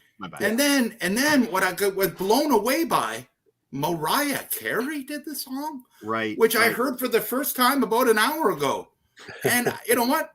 I still like the song. Like, even though a good song is a good song. Exactly. I couldn't have said it better than that. A good song is a good song. I still liked it, even though I thought it was kind of ridiculous that Dave Navarro was in the video and there was no guitar in it. It just seemed a little strange. But like the song's great. So yeah, this is a bit of a shock for me. But I Bring It On the Heartbreak is just a classic ballad, and it's powerful because it doesn't get heavy, and I actually like that part of it. But the whole package is awesome. So that's my number two. Well, I can't listen to that song. What? I can't listen to that song unless Switch 625 is at the end of it. Right. Yeah. I have to have that piece with it. Because to me, they're kind of like one song. Yeah. Gotcha. And I know Pop Off ranks that album fairly high for Def Leppard. Oh, it's a great album. Higher than Pyromania. Yeah. I mean, I got heavily into that album when it came out because my buddy had it and loved that song, and I still love it. It's awesome. Cool. All right, my number 2 from 1973, I believe. I had to ask myself one question, which was which Black Sabbath ballad? And then I had to narrow it down, and I said, which Aussie Black Sabbath ballad? Now, it can't be Changes. That's a relationship song. So Buddy's going to be very, very happy with my number 2 pick, a song called Solitude. Very, very... Harrison, you were talking about the simple arrangement of Eulogy by Judas Priest. And Solitude, very, very similar, simple arrangement. Do, do, do, do. You know, that one repeating guitar riff. And then Tony Iommi coming in playing those haunting flute solos. Share a couple of lyrics here. This is about as bleak as it gets. My name, it means nothing. My fortune is less. My future is shrouded in dark wilderness. Sunshine is far away. Clouds linger on. Everything I possessed, now they are gone. They're typically bright and happy Black Sabbath. But I love it. That song's got so much atmosphere. So much atmosphere. And a mastery of reality, right? Yes. Yeah. 100%. And thank you, Chris, for some backing up there. I don't know. Maybe someone can answer Bob on that. Probably. I understand John Corabi would have big issues with the Tommy Lee movie because I believe, and I brought this up on Facebook, I believe that in the scenes where they're showing the crew in the studio, for that time frame, it should not have been Vince Neil. It should have been Corabi in the studio. That's my take. No, I don't think Meat's even heard Motley Crue with Corabi. I have heard a couple songs, and it basically just sounded like there was, some icing on top of the shit. A competent singer. Icing on top of the shit. Yeah. Wow. Holy crap. Not a bad quote. Not a bad quote. Okay, so in the interest of winding things up in a dramatic fashion, I'm going to go, Harrison, do your number 1 next, because I want to save X for the last, obviously. So, Harrison, please take us in to your number 1. Yes, as Meat previously alluded to, my number 1 ELO song is far less of a mystery now that we've done the 1981 show. So from Time, it is Ticket to the Moon. It is another piano-driven one that has this epic chorus harmony with more than a little noticeable Beatles flavor there. But one of my favorite bits is this keyboard fill sort of towards the 2/3 of the song. Like, it just comes in, to break up basically like the rest of the song from the finale. And I like that little, how would you put it? Like, just that little break in like intensity. I'm going to try. I wanted to think of an example that didn't involve Blaze Bayley, but I can't. So Blaze Bayley's newest album really understands the value of having a brief break like between the solo and the finale, just to help that finale hit harder because of the difference between this like softer bit and this harder bit. So that's what that keyboard fill does. And then for Judas Priest, as I mentioned, all the way back with Eulogy, we're going back to Angel of Retribution for Angel. Of course. Really beautiful song, acoustic driven. There's even those in the back from Halford at times, but it really like dramatics up for the very end, which is for this climactic finish. And it was tough. This top 3, Here Come the Tears, Night Comes Down, and Angel. It was like they're all number 1 basically, but just for the interests of this list, I had to put one above another. But there's really not much in it. Harrison, I just want to address one thing on Angel, and I can't decide if I like it or dislike it, but it's such a Halford thing to do. The line, Angel, wrap sad wings around me now. How he always self-references his past titles. Oh, Angel of Retribution's full of self-referencing. It's so bad for that, yeah. But how do you feel about this? Wrap sad wings around me now. I don't mind it. Like, it's a song. The music comes before the lyrics for me. What I do find interesting is in is it Hellrider where he mentions Megatron? Yes, he does. He says the words Megatron. But that doesn't sound that bad. Like if you put actually "Sad Wings of Destiny" in the lyric, that would be cheesy. But just putting Sad Wings, I don't really think that's that. But then there's the song Eulogy that Harrison was talking about, where it's like guarded by the sentinel. Like there's still a stained glass there. There's still a stained glass. There's the painkiller again. Yeah. That's it's on, the repetition that's the problem, not that he's done it once. Yeah. If you don't like cheesy things, then you won't like Priest. it. But yeah, metal can be cheesy at times. You know, that's just part of it. But yeah, I don't mind the self-referential stuff. It's in the lyrics, you know, and it's a song. Music comes first. And anyway. So I don't know if you caught this, but Chris Sarr is revealing that he's X right here. He's asking when he's supposed to show up. Over to you, John, with your number one ballad. All right. My number two was about abusive relationships, and then I'm going to go the complete opposite direction. And it's a song of love and lust and sex and passion. Which Scorpion song is it, John? It's none of those. I love the lyrics that kick it off. It says, I want to watch you undress. Now tell your mom to turn the volume down. It says, I want to watch you undress. I want to watch you glow. Let your hair down all around and cover us both. You come in waves. We crash and we roll. You surround me, pull me, drown me, then swallow me whole. I just love those lines. It's familiar. It's the song is Matt Nathanson. Okay, it's not called familiar. Run. He sings it with Jennifer Nettles and Sugarland, and they all wrote it. His voice and her voice together. You know, Bon Jovi and Jennifer Nettles did a song, and he complimented her well. No, Matt Nathanson compliments her even better. It's just the two together are great. You can get it off, of course. I got to have some show and tell. Modern Love. And that's the album it's on. It's just a great love song about two people that just are really into each other in many ways. So that's my number one ballad. Harrison, do you have your full screen on, or can you see the waiting room? I have full screen on, but okay, I heard the little pop. Yeah, don't look. Right. Okay. Robert. Number one. Number one of 60. Let's keep in mind here. Yeah. When you first told me that we were doing ballads, I spelled out the list in like 5 minutes and went, okay, that's my list. I'm gone. Then I went, well, crap. There's this song, and there's this song, and there's this song, and there's this song, and there's and so I just became overwhelmed. This song, however, stayed consistently number one through the entire list. And I have there are huge piles of these little slips of paper at work.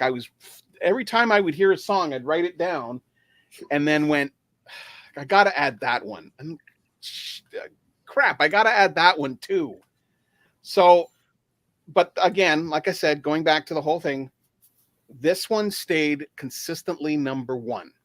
And for me, I don't actually remember when I first heard the song, but I know that from hearing it in my 20s, hearing it in my 30s, hearing it in my 40s, now I'm 51, hearing it now, it just becomes more and more just impactful, I think is maybe the best word for it for me. Maybe cliche, but I have to go with The Wreck of the Edmund Fitzgerald from Summertime Dream, Gordon Lightfoot. And a little side note, when I first started kind of listening to Gordon Lightfoot on a regular basis, my girlfriend at the time says, you're too young to be listening to Gordon Lightfoot. And I'm going, no, John, you said it best. A good song is a good song. And it consistently sticks with me. Like I keep finding new ways every time I listen to it. Most recently, the line, does anyone know where the love of God goes when the waves turn the minutes to hours? It gives me chills. every time I hear that, and it's giving me chills now, just like my, yeah. So just for me saying it, and it's to me, it is not only the song that Gordon Lightfoot will be remembered for forever, but it is a fantastic slice of history from a American history from a Canadian of all people, and where I could have chosen Black Day in July or Don Quixote or any of those other ones, this one consistently, whenever I would listen to it, consistently said to me, God, this has got to be number one. This has got to be number one. I heard him perform it in concert back in 2008. Yep. And it was, even though his voice was not what it was still, he still gave it his all. It's a fantastic song, one that I will stand behind, just for Kevin, that I will stand behind consistently. There you go. Sure. One more time, Rob. Okay. So I'm going to take a screenshot at the 150 mark because that's a perfect screenshot. Okay. Perfect. Thanks, Rob. Yeah. But that's a great pick. And like, it's funny that I brought up the Sausage Fest thing in 2002 when the first Sausage Fest thing happened. No one knew what this was going to turn into. We just knew that for the first time, people were voting for their top 100 songs, and then there was a formula and whatever. And most of it is like, whatever, like Maiden, Metallica, Black Sabbath, AC/DC, whatever. But the number one song, the very first time we did it, was The Wreck of the Edmund Fitzgerald. It's too iconic. It affects people. It sticks in people, and it proved it when it's a number one song with a whole bunch of people who are rockers. Had to be. Well, that's awesome, Rob. Obviously, you're getting a whole ton when the Witch of November came calling. Yeah. You're getting a whole ton of love here, and all the way from Lake Gitchigumi, from the shore of Lake Gitchigumi. So I think Rob has he's earned top marks tonight. Let's just say that. So one thing that I didn't, I had no intention when I originally put this list together, but all of the songs that with the exception of Northwest Passage, are single artists. Essentially single artists, and Rec does have kind of a band behind it, but I mean it's more of just something that you could. I keep thinking of the picture that you used to promote this, Mike. You sitting on a beach with a guitar is something that you could play. Yes, I'd be right with you. Yeah, and just playing,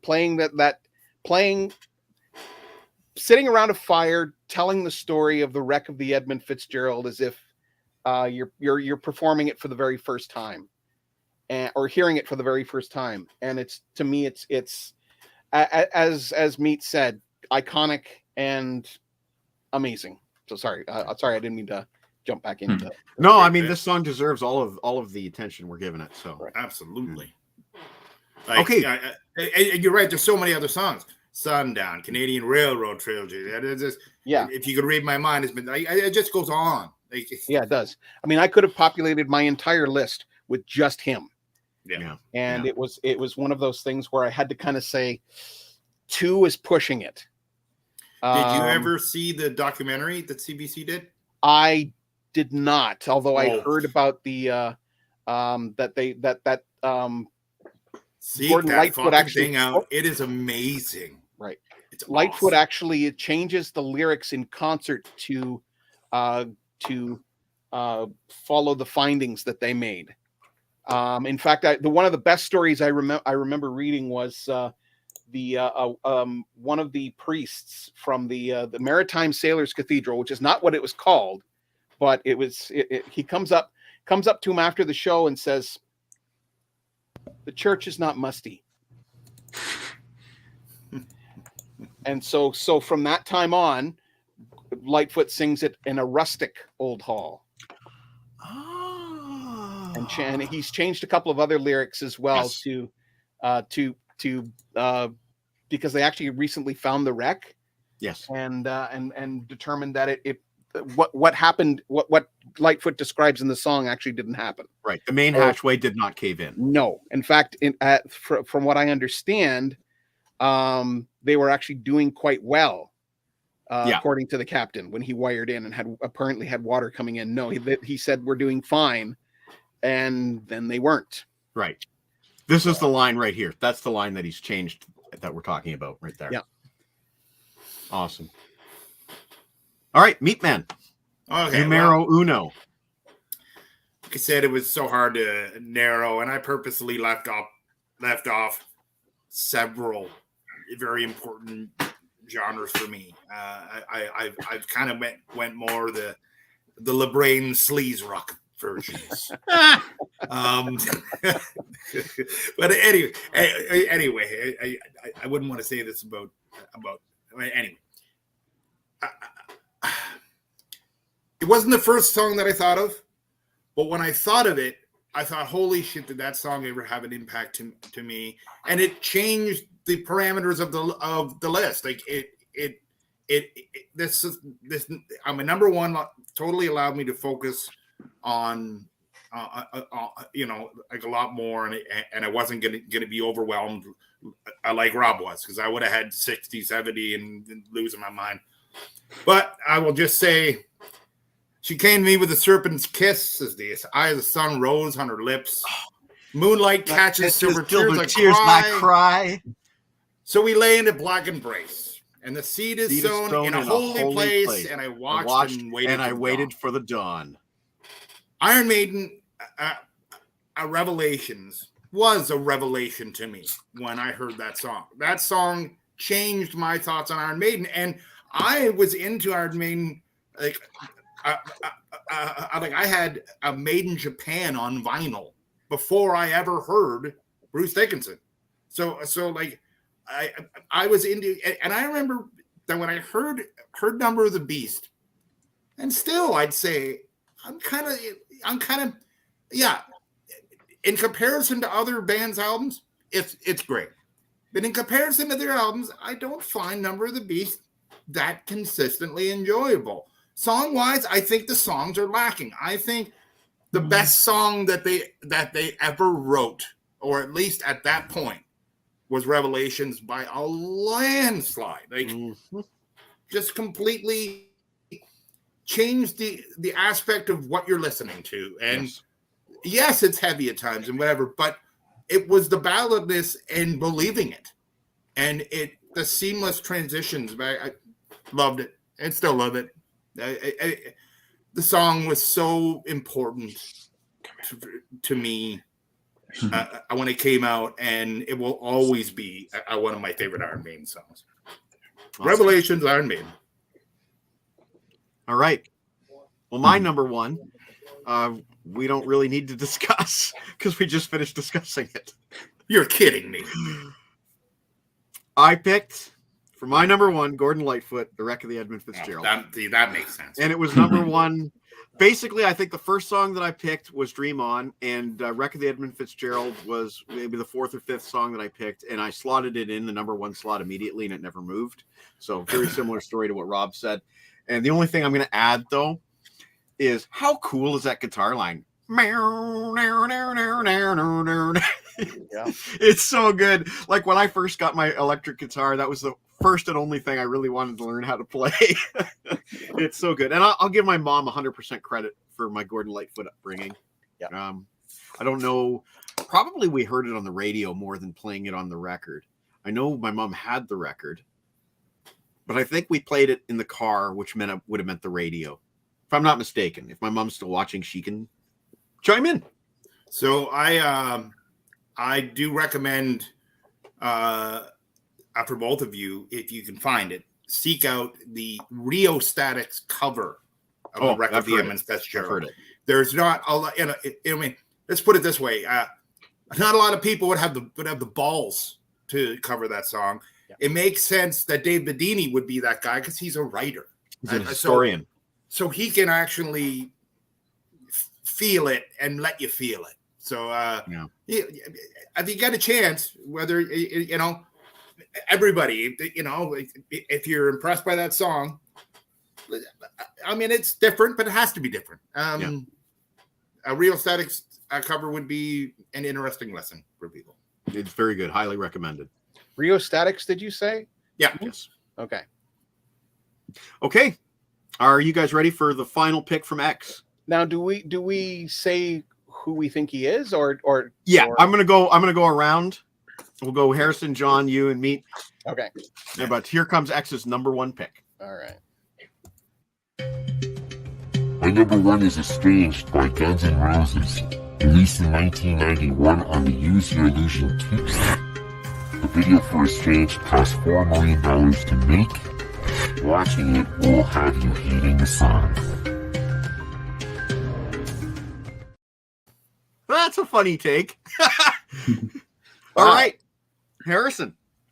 I'm just going to briefly take this spotlight to quickly do some honorable mentions as well. No, let's do that after. Let's do that after. In that We're going to case. do the reveal.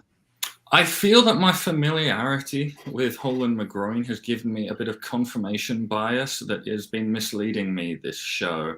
And the fact that the individual is waiting in the waiting room has led me to reconsider this. So I have no guess, basically. No, you have to. You have to. You have to.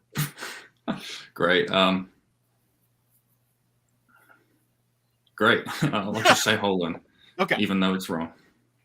That we've had. I think John might have suspected Holland earlier, judging. Well, Holland was my first thought because he's never been on. Now, has this person ever been on?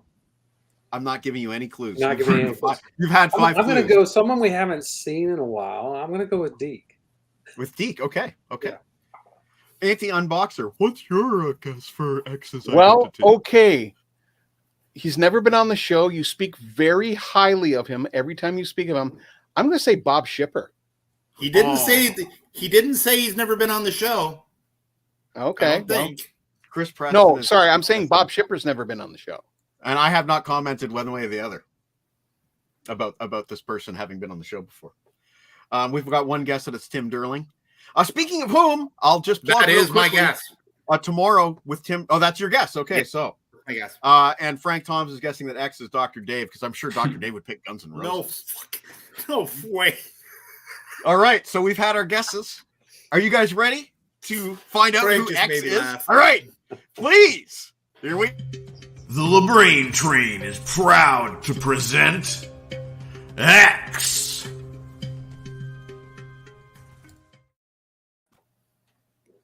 Oh, really? No one got it. I thought the ZZ Top would. I was like, oh man, ZZ Top. Everybody's gonna get it on ZZ Top. Well, I was thinking he's commenting. I wasn't giving him credit. Thinking. You know what threw me? The Phantom Menace shout out. Really? That threw me. In hindsight, that makes sense. Yeah. I that was all ZZ for Top Holland. was dead giveaway. Or for Harrison, sorry. I can't believe nobody guessed. I honestly thought everybody would figure it out by. That's what Sarah said. She said, this is such a stupid idea. Everyone's going to know who it is in 2 seconds. I'm like, I'm not so sure. And it's good. I can gloat now all weekend. No, one knew. How the hell did we not know? So I'll say my list was a little skewed because I really tried to, like, ballads are such a wide like it could be anything that's a slow song. So I kind of, well, as Meat said, what did you call it? LeBrain sleaze rock. I kind of went in that direction, right? And so I tried to think of like the cheesiest ballad that I know that I like, and that was Guns N' Roses' Estranged. Then I went backwards from there. So after hearing all your guys' lists, my list would have been totally different. And then plus, like Mike said, no slow blues. So I had Women and Children first on my list, but I felt that was a little bit of a slow blues song, so I eliminated it. But anyways, could this be Magic or another song from that album? Or sorry, yeah. Could This Be Magic? Oh yeah. From Women and Children first, because I feel that's a little bit of a blues song. So yep. But I went all power ballad and sappy, and I don't know, it all worked out. Nobody knew who it was, so that's good. I can't believe it. As soon as I heard the ZZ Top, I'm like, they're gonna think it's either Kevin or Aaron. And I'm kind of surprised nobody picked Aaron. I thought it was Bob because of the what was it, the Queen, the Queen song. Oh, really? Off of News of the World. News of the World. News of the World. For some reason, I remember Bob saying that he loved that album. Really? Yeah. Well, I do love that song. I think it's a terrific song. It's kind of, and it kind of flies under the radar with Queen. It's not like one that you hear on the radio or anything like that, but yeah, it does. They do play it, or did play it quite often in their shows and that. The live version on Live Killers is great. You should check it out. So they thought you were Tim Derling. They thought you were Holland. I thought Holland before we even did the list. Yeah, once you asked the list me. started going, I knew it wasn't Holland. You eliminated that because you asked me earlier today if this person's actually going to be on the show. I actually thought, at some point, I thought of Holland myself too. Yeah, even though I don't know him very much at all, but it just seemed to make sense. Like, I kind of figured that some of you might guess that.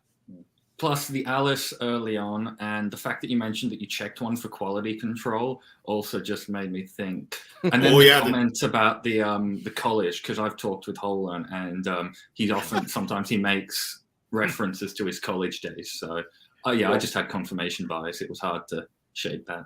Well, since it didn't have any song from that anal. I was like, it's not him. Yeah. Well, that was another tidbit that I threw in to try to throw you guys off, because I obviously would have been too young to be in college when Goodbye to Romance came out. But even in the 90s, when I was in college, there was like a circle of bars. Like when I went to college in North Bay is a little bit of a college town. And there was a circle of bars, and they would have PAs outside, and they would all play Goodbye to Romance at the end to get people like to, go in your cabs and go home. You know, it'd be Goodbye to Romance or Changes, but that was Black the Sabbath. That was or the Semisonic. It's closing time. No. North Bay is like a metal town, so that was the other song that made me think it was Bob too, because I remember you guys picking on me for saying, "Oh, I kind of like that Goodbye to Romance." Yeah, you like that. I must have just teamed up with Bob on that one, because I really did like that song too. Yeah, I must have just teamed up with him on that one. Kevin, your videos that you submitted, all excellent, by the way. Now, we were talking earlier. Was that Sarah doing the voice? No. Okay. No, we were talking about me. throwing you guys off even more by having Sarah do the voice. Way. Yeah. No. And I threw. You probably didn't hear it because it was going so fast, but I threw like some sound effects in there too, just to kind of throw things off a little, because that sound effect would actually it was like a phaser, and my real voice would actually come through sometimes. I could hear it, so I would just throw like some extra stuff. Clever. That was fun. It was a fun project. I think Harrison, when I told him, or at least when he pieced together that we were doing something different today, Harrison was really excited, and I think we kind of disappointed him. No. We agreed, though. I think we're going to try it again at some point in the future when the circumstances line up, that we can have a mystery guest. I think we're going to try this experiment again in the future, because it was fun. It's almost like the dating game. Although it's almost like the dating game. I did receive one message already. What a letdown! But it came Was from that Sarah? No, it came from a certain very ultra complaining Bon Jovi fan. The Bon Jovi guy? He's already mad at Kevin for last week. And I tried to mend some bridges here by picking Bon Jovi, and apparently he's never heard the Blaze of Glory album. So, I'm starting to take Chris Sarr's feedback less and less seriously. Well, hey, I can tell you something. If Chris Sarr wants to hear some negative words about Bon Jovi, keep your ears open. Well, we could certainly go there. I've got plenty of things you can read shitting on Bon Jovi. John. Look at that. All these people saying, "Oh, geez."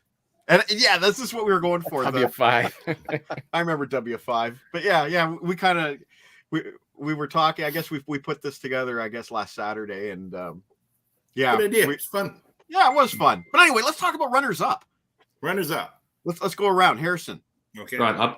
I've been scrolling this list basically throughout the show as things have come to me. It's all non-Judas Priest, non-ELI. Wow, that was a letdown. I'm so disappointed.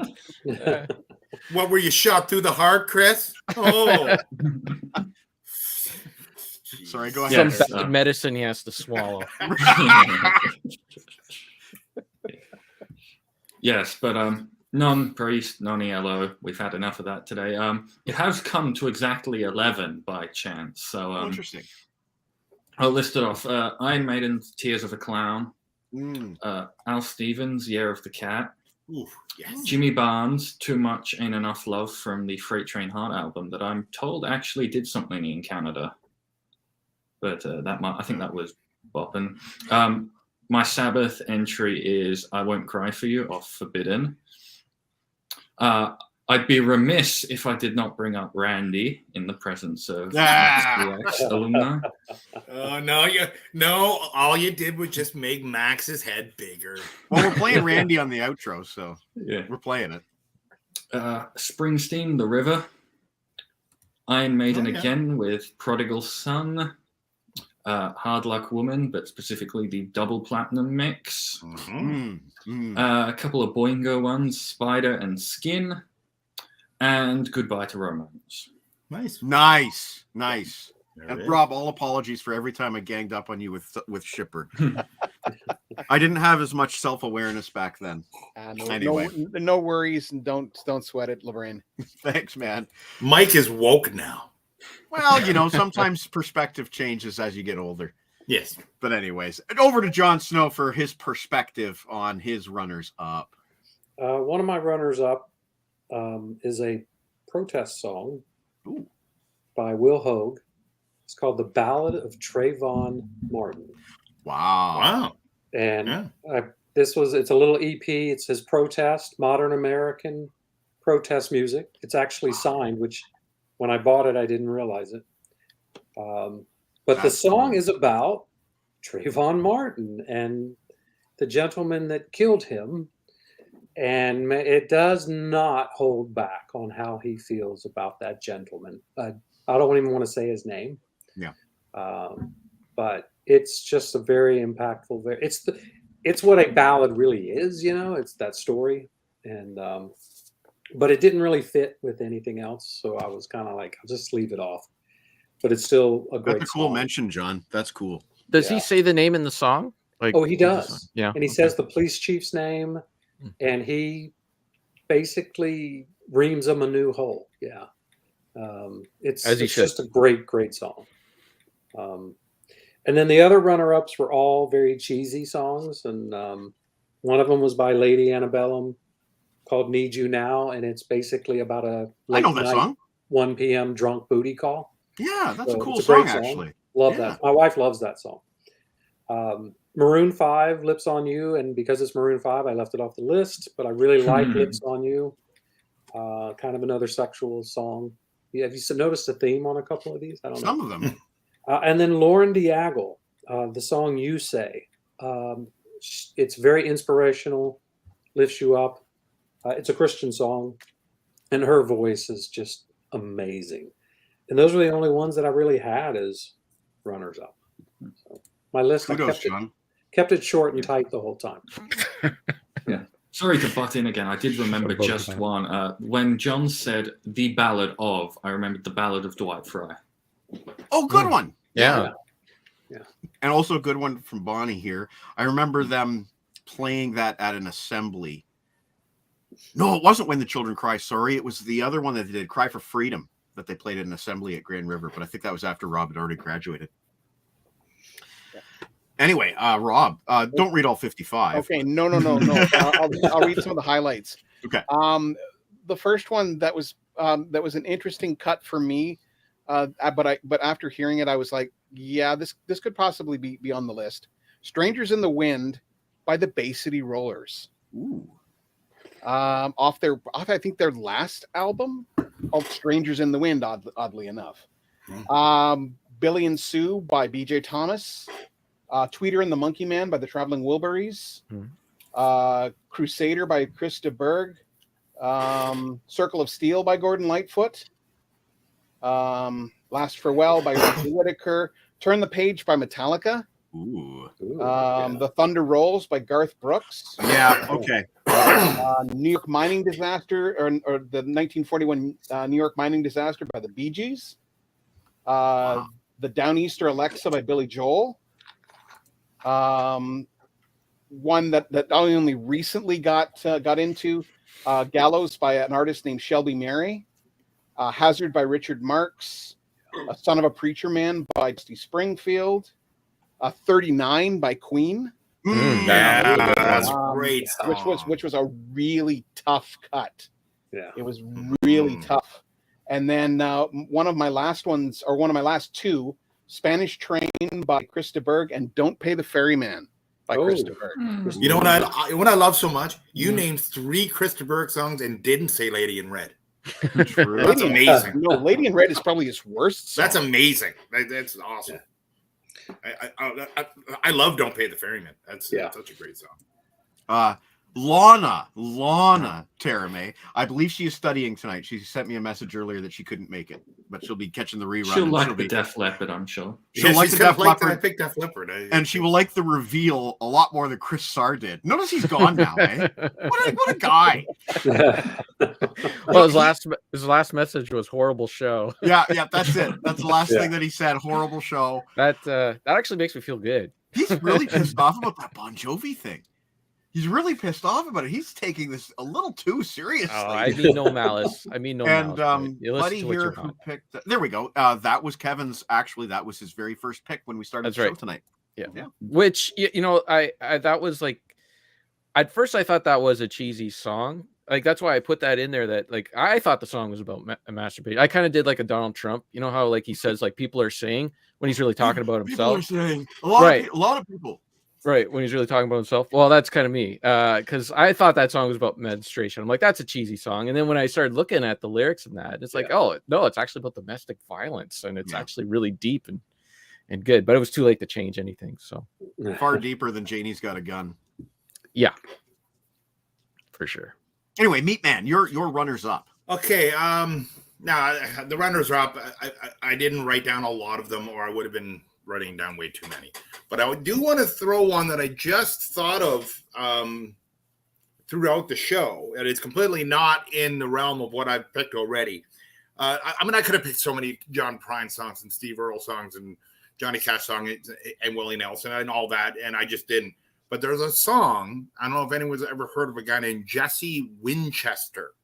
And it's a song called Sham-a-Ling Dong Ding. It sounds ridiculous, but it is actually one of the most beautiful songs I've ever heard. And there's a live performance of it on YouTube where he's playing and there's other musicians sitting around in front of a crowd, Elvis Costello and some other female.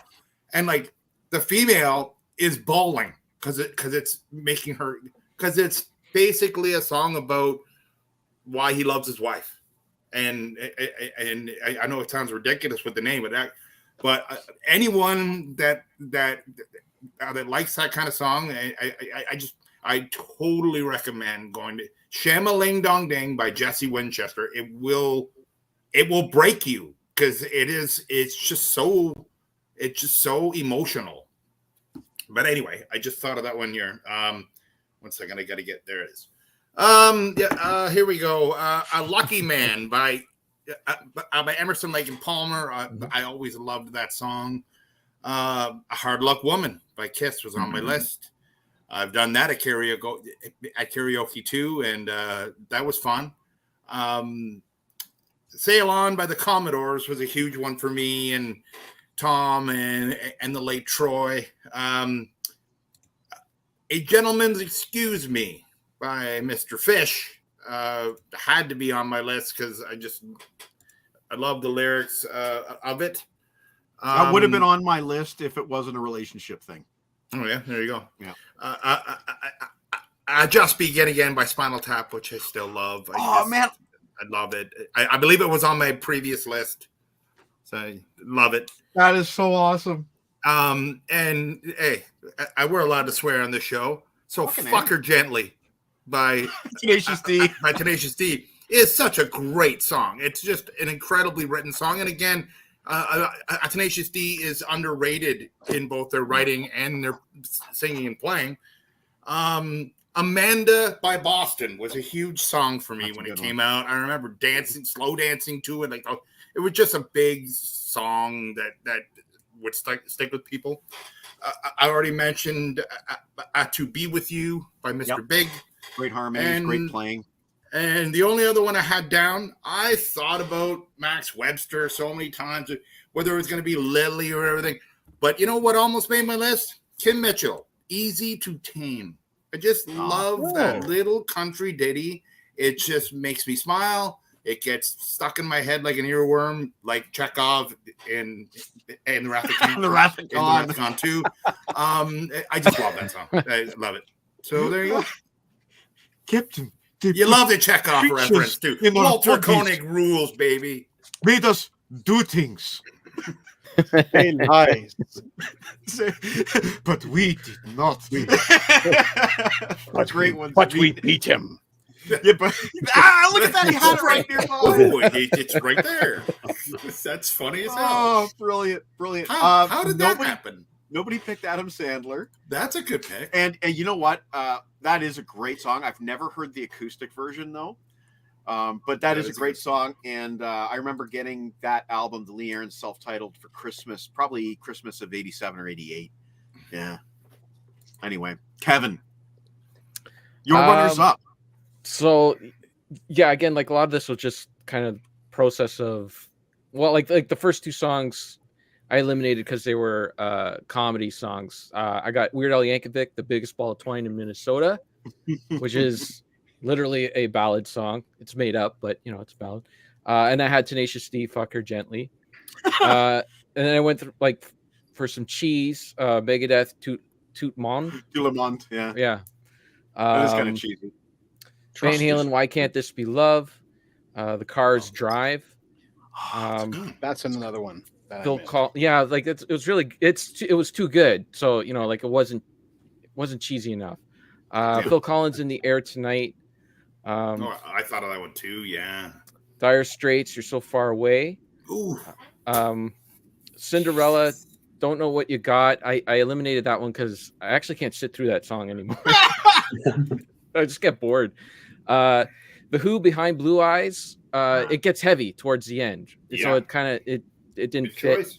I had White Stripes, "Friends," and then I had the Odds, "Fingerprints," which is like a not very well known song, but I've been reviewing the Odds, so that I thought that might have been a tip.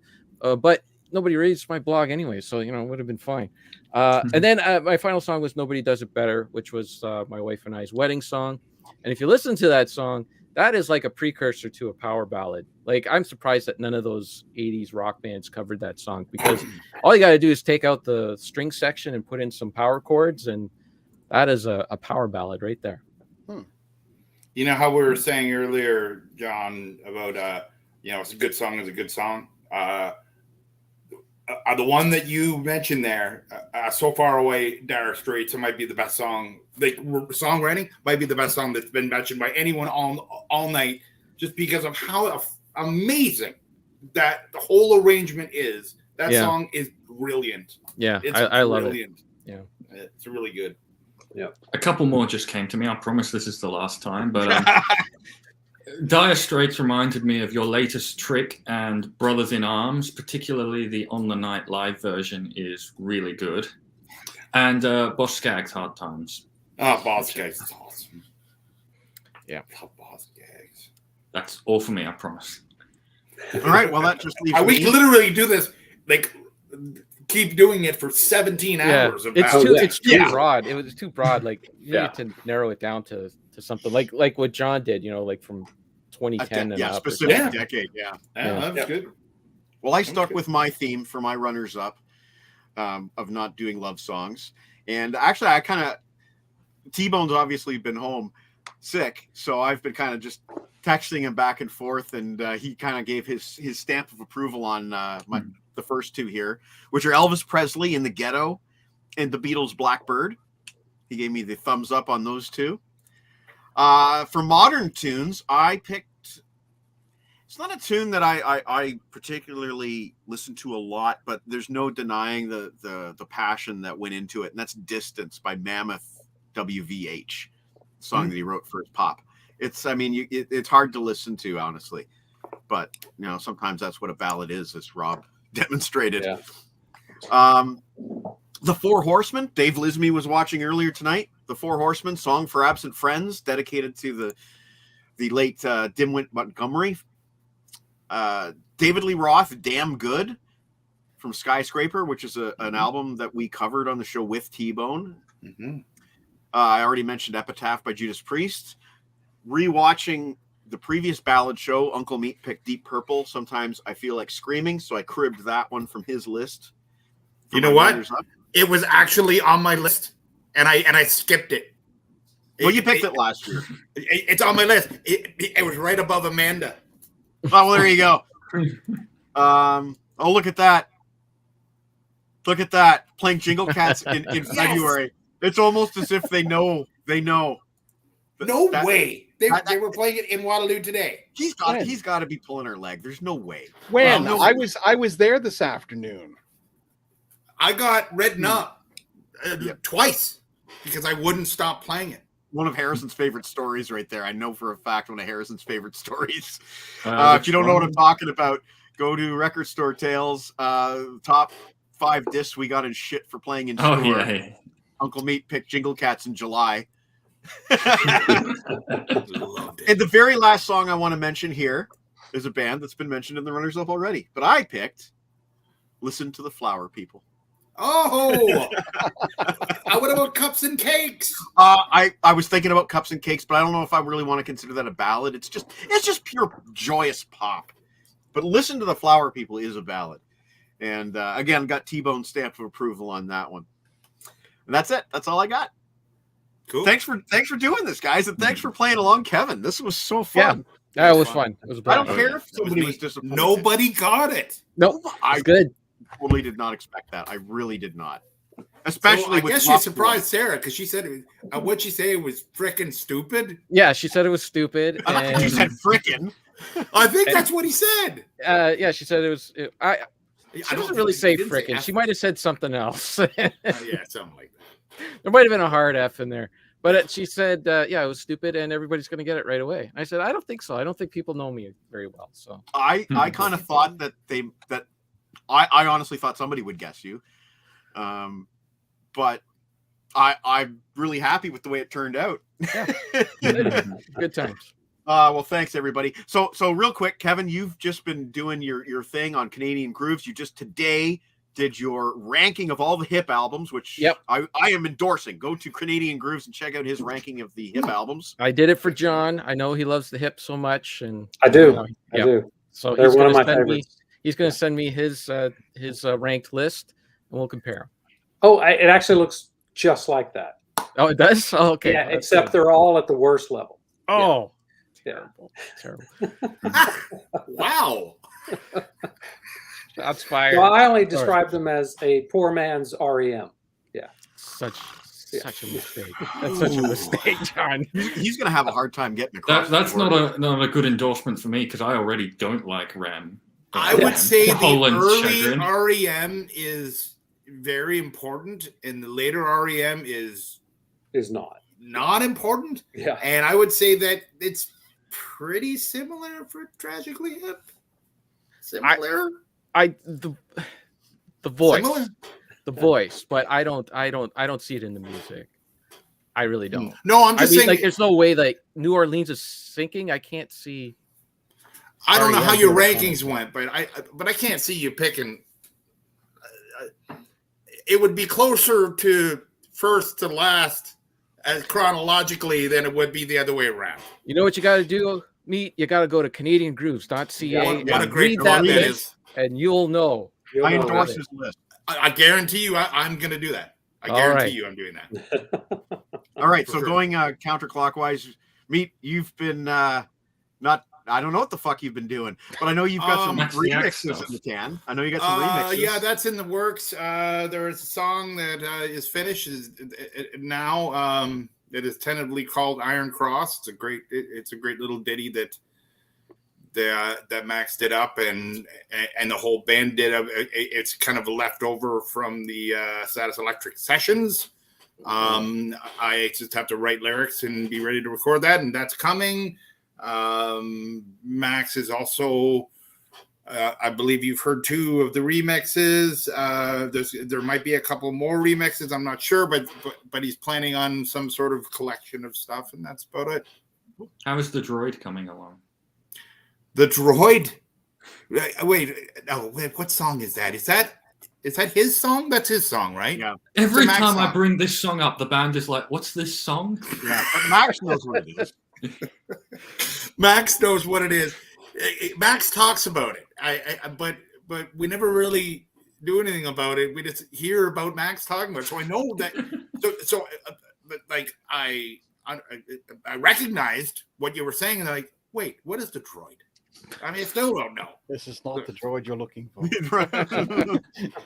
Who knows? So Rob, what's on Visions and Sound tonight? Visions and you can and catch Sound them on CKWR. Yep, the Visions and Sound tonight is the Mad Max saga. Starting with the 79 film and right up through to the 2016 Fury Road music. That's cool. Two things quickly I wanted to mention about the Tragically Hip. 38 years old was on my list.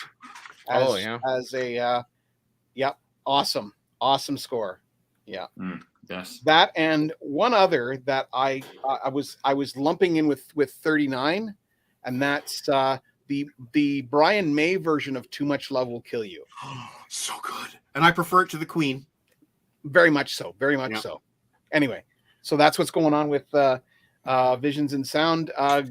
Listen to me on Good Pods, Apple Music, but you can also listen on the website visionsandsound.ca, or you can listen tonight 12 to 2 and Mad Max. And I am going to try tonight, not a live stream, but a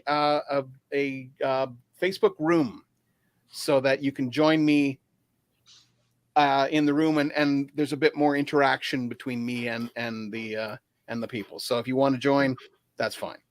Very cool. John, you're always juggling multiple projects. Yeah, I'm going to do something really different this week. I'm going to cancel all my series, and I'm just going to focus on Bon Jovi. Bon Jovi reviews. We'll have one reader. Chris Star. One down. No, I'm kidding. Yeah. I mean, even though a Bon Jovi series isn't out of the question down the road. Yeah. Since I do have pretty much everything they've done.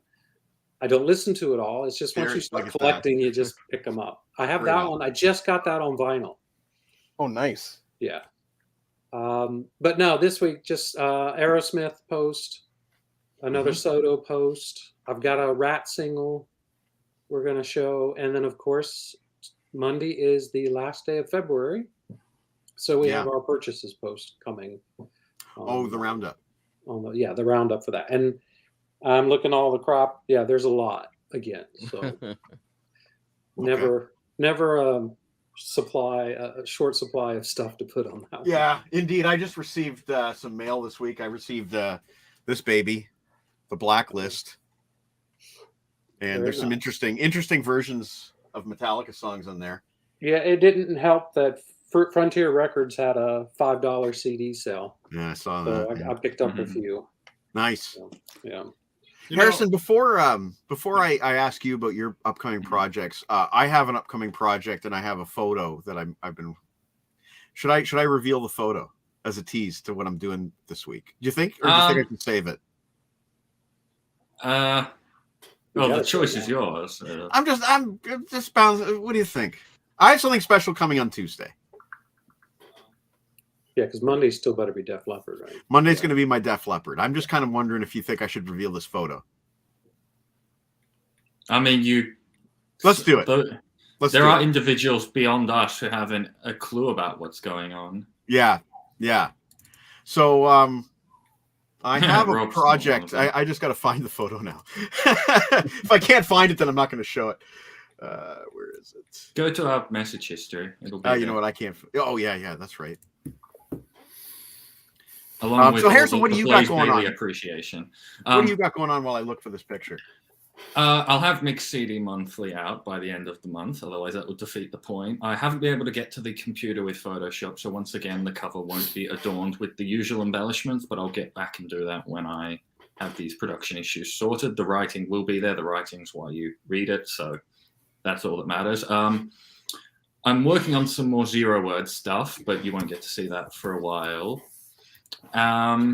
And Meat, I did listen to White Pepper, and I wrote up a short review of it. If you're interested. Go check it out. Short probably means you didn't like it, and it's very succinctly you pooping on it. No. No. Okay. Well, I want to see that. I'm very curious. You said I believe you said you'll either love it or hate it. I did neither of those things. Yeah, he's actually kind of on the high side, but not really loving it. Yeah. Well, I'm very much looking forward to that. I want people to listen to that album because I believe there's a lot of merit to it. I expected to hate it going into it. I thought you were going to hate it. Yeah. All right, I'm going to show you. I know it's not hateable. I'm not usually happy to disappoint, but in this case, I am. That's funny. So I'm going to show you guys some of you have seen it. Some of you guys know what I'm doing. But on Tuesday, I shall be unveiling my new project. Right. And yeah, that's all I'm gonna say. That's all I'm gonna say. Working on a new project. There you go. For our buddy who's kicking COVID's ass all over the place. There you go. And that's the show. Yeah. Thank you guys. I had a blast tonight. Thank you, Kevin, for playing along with this original concept. That was good fun. We're definitely going to do it again at some point when the right circumstances collide. And hopefully we'll stump you guys a second time. All right. So we're going to go out on a Max the Axe ballad. Wait. Oh, wait. I have one thing that I just wanted to ask. Just very curious because I thought of it because Rob put up the cover. Would you say that it's a valid argument that Blaze of Glory by John Bon Jovi is just I Wanted Dead or Alive rewritten? Okay, I have a story on that one. Is that actually the producer of the film or the director of the film wanted to use Wanted Dead or Alive, and John Bon Jovi said, no, I can write something that's a little more appropriate. 100%. Yeah, what, a little more appropriate? How about I'll write something that's very dynamics. It's the same. Wait a minute. No, he's talking about the lyrics. Wanted Dead or Alive's about riding a motorcycle, being on tour. Oh. Bon Jovi wanted to write something specific to the movie. Okay, now I get it. And funny enough, I'm just realizing right now that there is a Wanted Dead or Alive and Blaze of Glory song, and they're two different songs. Is that what you're telling me? Yeah. I'm not being a smart ass. I had never. They are two different songs? Yeah. Yes. For real? And Jen got them mixed up earlier tonight. So I like Wanted Dead or Alive. I like this song because it's it's the OG or whatever. I like Blaze of Glory. I think from the very beginning when I first heard it, I'm like, wait a second, I've heard this before. Why? So anyway, thanks for shitting all over my pick. Anyway, thank you guys so much for doing this. I don't know what's going on next week. I guess we'll find out next week. Sounds good. All right. Show number 100, I believe. Thanks for making me do this again, Harrison, and it was fun. Yeah. So we're going to go out on a Max the Axe ballad called Randy. Right on the LeBrain train. Thanks a lot, guys. We'll see ya. Bye.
doesn't have a guitar solo.